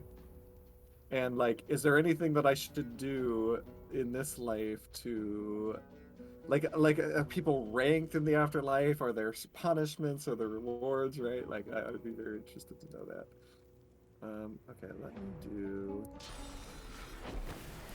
Skeleton Key's a good choice. Good choice for a scary movie. Just did so much for damage. What about you in chat? What's the scariest movie you guys have ever seen? And or what would you ask a Ouija board? Wait, Shraj, you watched The Ring as a kid? That has fucked up a lot of people, hasn't it? That's like one of the scariest movies I've ever heard of. Yeah, That exactly. one, that one is. I watched that more recently. I never watched it as a kid, but as an adult, I watched that, and I gotta say, I was a little bit underwhelmed. I think it has really disturbing visuals, and that's kind of and I find that to be an effective horror technique for me is like disturbing visuals. Like the only part of The Exorcist that I found disturbing was when she was flopping around on the bed in a way that a human body could not possibly do under its own power. Oh, interesting. Yeah, it seems like there's a lot of people in chat who don't do scary movies, but Zerp, which I didn't actually say hello to you. How are you doing, Zerp? It's always awesome seeing you. Zerp does love scary movies. And I think you enjoy scary movies too, right? I do. Yep. Okay, I thought so. Back when I was in uni and Blockbuster was still a thing, my brother who lived across town and went to another university across town, we would go to Blockbuster every Friday. My wife Megan would be working the closing shift at Starbucks, and we would go to Blockbuster and we would rent a couple scary movies and some snacks, and that's what we did every Friday. Wow, that's cool. Interesting. Commodore watched Prey when they were a kid. Wait, which movie? Hold on, let me Prey. Prey. Oh, Prey. Okay. Is that the movie I'm thinking of? No, you said Lions though. Willy Wonka is pretty weird. Lions eating people. That's not what I get when I look up Prey. No, but that's 2019. You're not that young to have watched that when you were a kid. There we go. American family on holiday in Africa becomes lost in a game reserve and stalked by lions.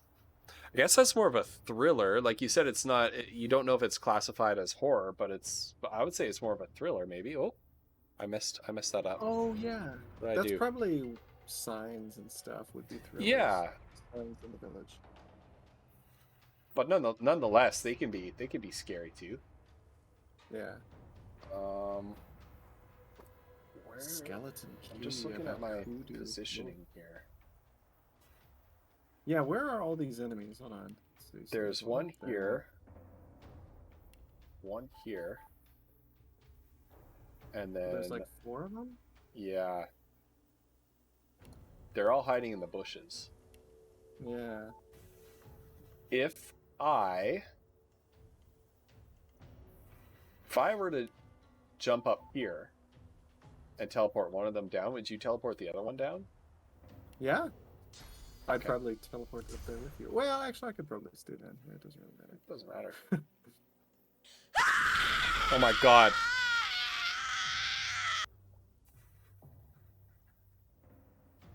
Jinto Lin played a jump scare on me, and it went off just as my teleport, just as my what was it called, tactical retreat move triggered, and I was like, "What happened?" Oh, jeez. That's crazy. My friend plays the yeah, recorder Ghost, better. Hey, you just fuck stick your them friend. all down here. Yeah, anywhere in this area. Anywhere in that I'm area? gonna do a mass corpse explosion because there's so many corpses, Okay. and like all of that is just gonna burn. I think. So that's perfect. Yeah.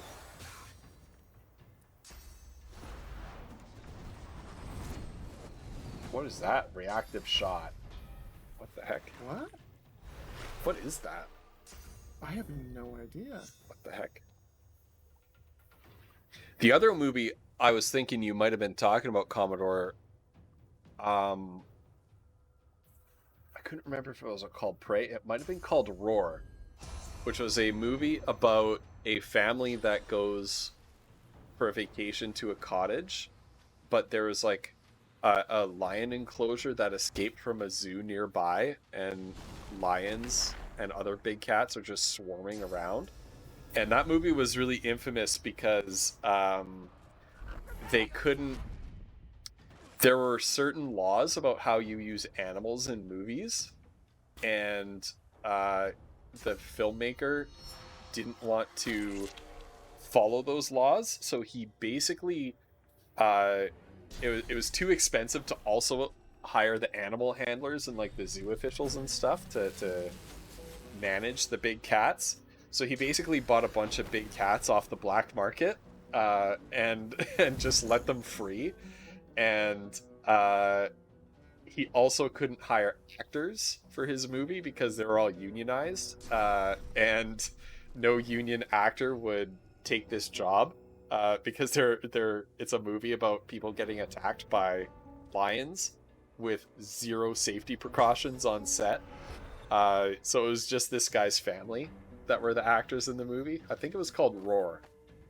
It's from the 1970s, but it was super infamous.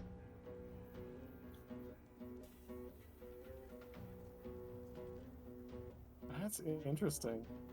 Yeah. Well, and I like movies that, you know, like one of the spookiest video games I've ever played is Subnautica. Like I like the idea of tapping into those primal fears. It doesn't always have to be fantastical fears, you know, which you know, the fantastic stuff still taps into primal fears.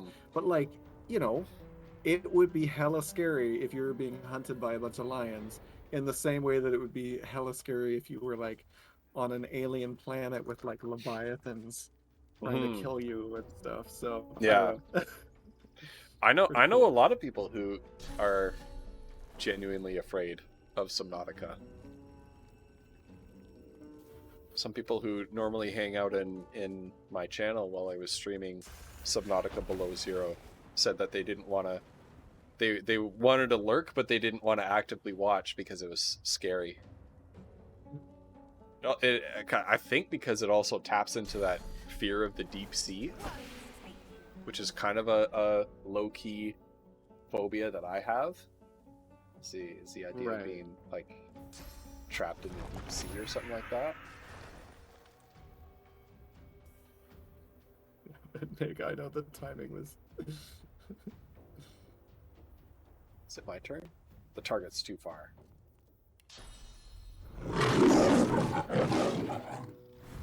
And GM Lion. Really? The target's still too far all the way here? Wow, really? Yeah. If I do the jump.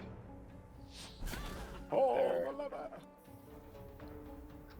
I can't wait to watch that movie with Annalise. Why do we even have that lever? I love that movie. It's so good. All right. Oh, I should do a watch party at some point. Oh, go ahead. That sounds fun.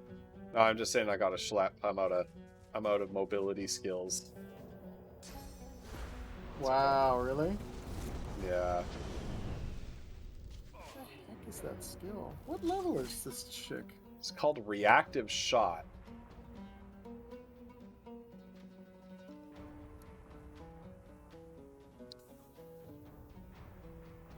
Oh, that doesn't tell me anything. Yeah, I can't. Yes! I can't get a tooltip about it. Yeah, weird. I guess we'll just have to like figure out what the skill does or something. I don't know.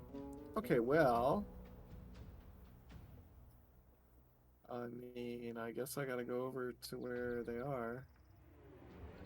Am I hasted right now? Is there a way up to where they are or no? Yeah, there is a vine ladder right here. Oh, there is, okay. You've thrown off the Emperor's Groove. You know what? Oh, and there's a button right here. Watch out for that. I think that's what this dude stepped on. That exploded everything. Yeah, I think so. Oh, there's another button right here.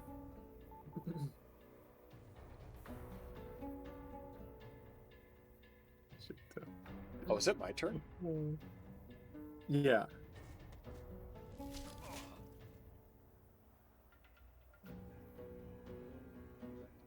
think reactive shot gives them like an attack if you move into their zone. Because I just moved into the zone and she attacked me. That's pretty cool. That would be really useful for you, I would think. Yeah, it would be. I'm just gonna have to attack with the lava. With the damage debuff. Should still work. Boom! Nice. Get right. Woo. Yeah, Pug, that would be super fun. Oh. Gosh, that move is so good. We have a conversation with each other. Oh, okay. You recall the eyes of the dwarves, black until death, when they faded to normal.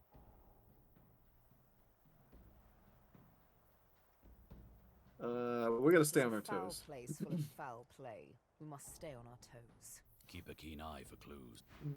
Do we want to press these two buttons? See what they do? Sure.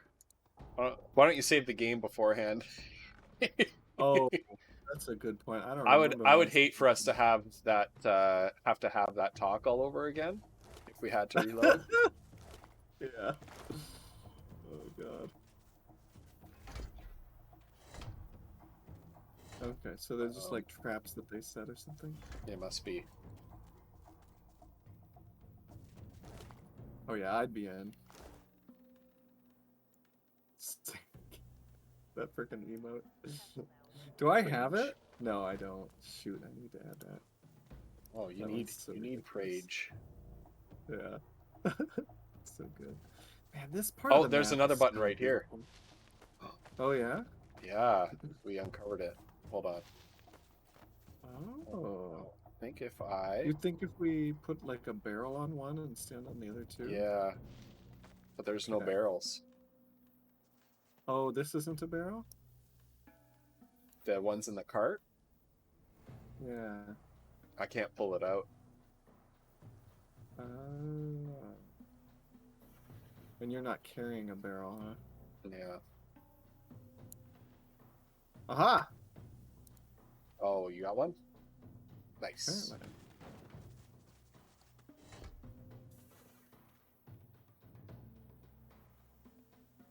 I love the dog. Oh god!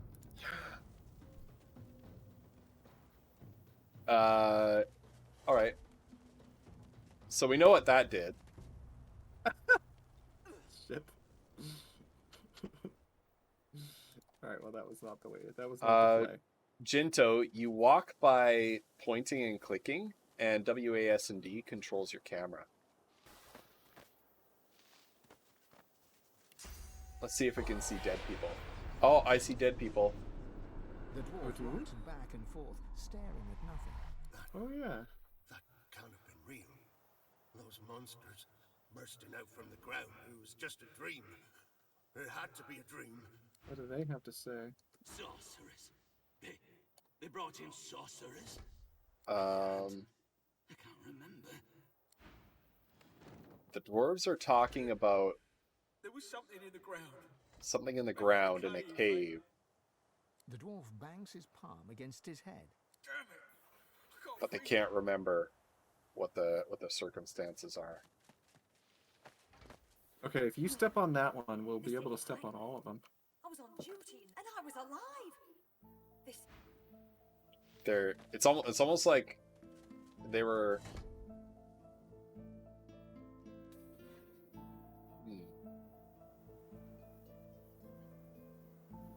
didn't appear to do anything. The spirit traces runes in the Oh, air. there's a spirit of You a sorcerer recognize right the beside gesture. you. It's the same one you perform when gifting others with your blessing. Oh yeah. Performing the hand motions of the bless spell. Oh. Return the gesture and bless the sphere. Your blessing leaves you as a stream and returns to you as a river. Oh. You see through the woman's eyes.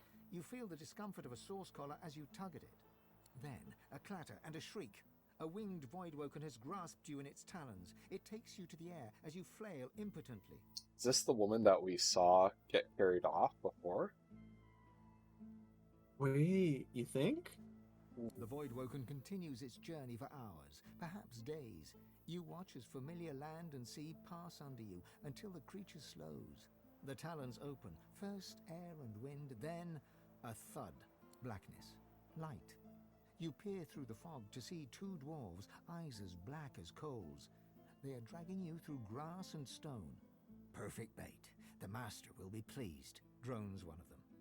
The blessing fades. The spirit's hands are stilled. She looks to the sky, searching, then lowers her head and flashes the tiniest of smiles. Huh. Yeah, I'm trying to chill. Yeah, all three of us stepping on those things didn't appear to do the trick.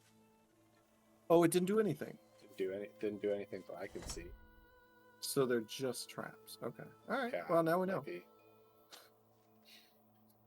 Well, Bunny, if you are interested, I don't know if you would be, but I think Pug and I was planning on doing something with Crow for tonight's stream, but Crow and I both somehow forgot that today is July 4th, so he's probably going to be spending time with family. So I think Pug and I are going to do some Vermintide tonight if people want to join. So yeah. Cauliflumps streaming Vermintide? I know it's really rare, but I thought I should try it. You should try it out. See how it goes. Yeah. What's the storyline of this game Vermintide? I don't think it has a story. That's my understanding. Many rats. Yeah. I'm pretty sure. Oh my gosh. There are many rats, and hopefully by the end of it, we're outside of some sort of fortress. Ghost BDH has been building like crazy. He's been playing for like 11 hours or something. It's just wild. I think Honby would have a lot of fun with chat if he lowered the amount for his blurbs. Well, you got to remember, Honby has like 80 people in his 80 to 120 people in his streams. So I think if blurps were cheaper, he would have a lot more of them, but it might make it hard for him to talk to chat, right? So with smaller streams, you can get away with like different stuff. Oh yeah, shoot, there's like a huge fight in here. Hold on. You know what, Ghost? What time is it? It's like 4:40. We should probably we should save it. Yeah. Maybe take a break. I don't know. Yep. I need to. I'm all right with that. Okay, because I gotta get some stuff done. I gotta get some food, and then I'll be streaming later tonight. But Megan's under the weather today, so maybe I'll go and she's been telling me just stream and don't worry about me because I won't be able to do anything. But I'll go and spend some time with her. Well, if you want to. Meg farts and then does golf clap. Just wow. Oh my gosh. Anyway, and then saying, "No, I'm not. I'm okay."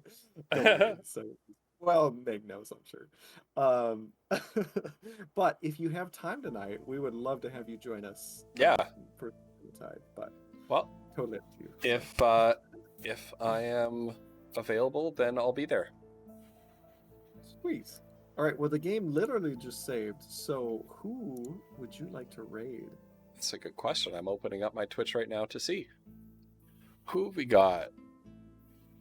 You know what would be a really cool raid, I think, is Flannelsaurus is playing Pokemon Red and Blue. They were hanging out in chat and participating with us in our conversation. They're a new streamer. I'm trying to remember whose friend they were. They were somebody's friend, but they've got 30 followers right now, and from what I saw of their channel, they're pretty fun. Oh, cool! Looks like Fluffy Moose's friend. So right. Well, I know Pokemon is really different and. Hello, Daddy. Why, Collie? Why? I was on Twitch looking for somebody to raid, and I was just sitting on your channel. I was like, Yeah, I haven't done yeah, that yet. yeah. But yeah, no, I think that sounds like fun. Chat, for those who don't know, I know Pokemon's really big, so a lot of you will be familiar with it. The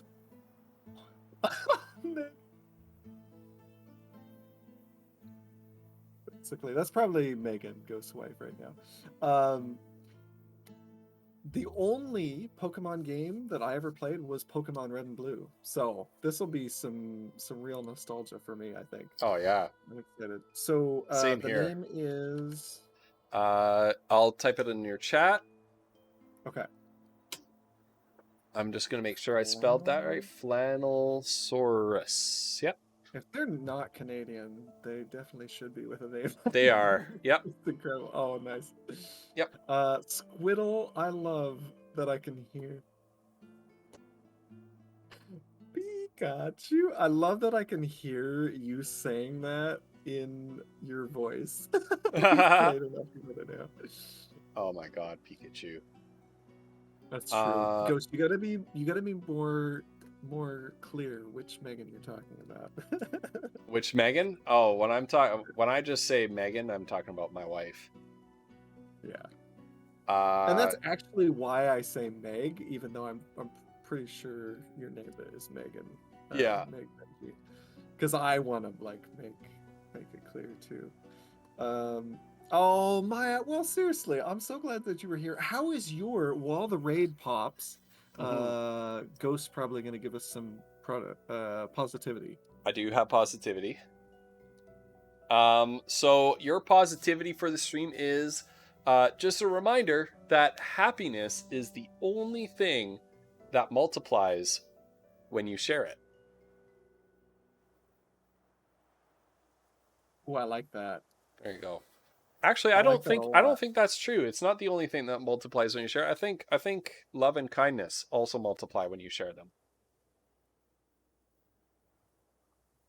All right.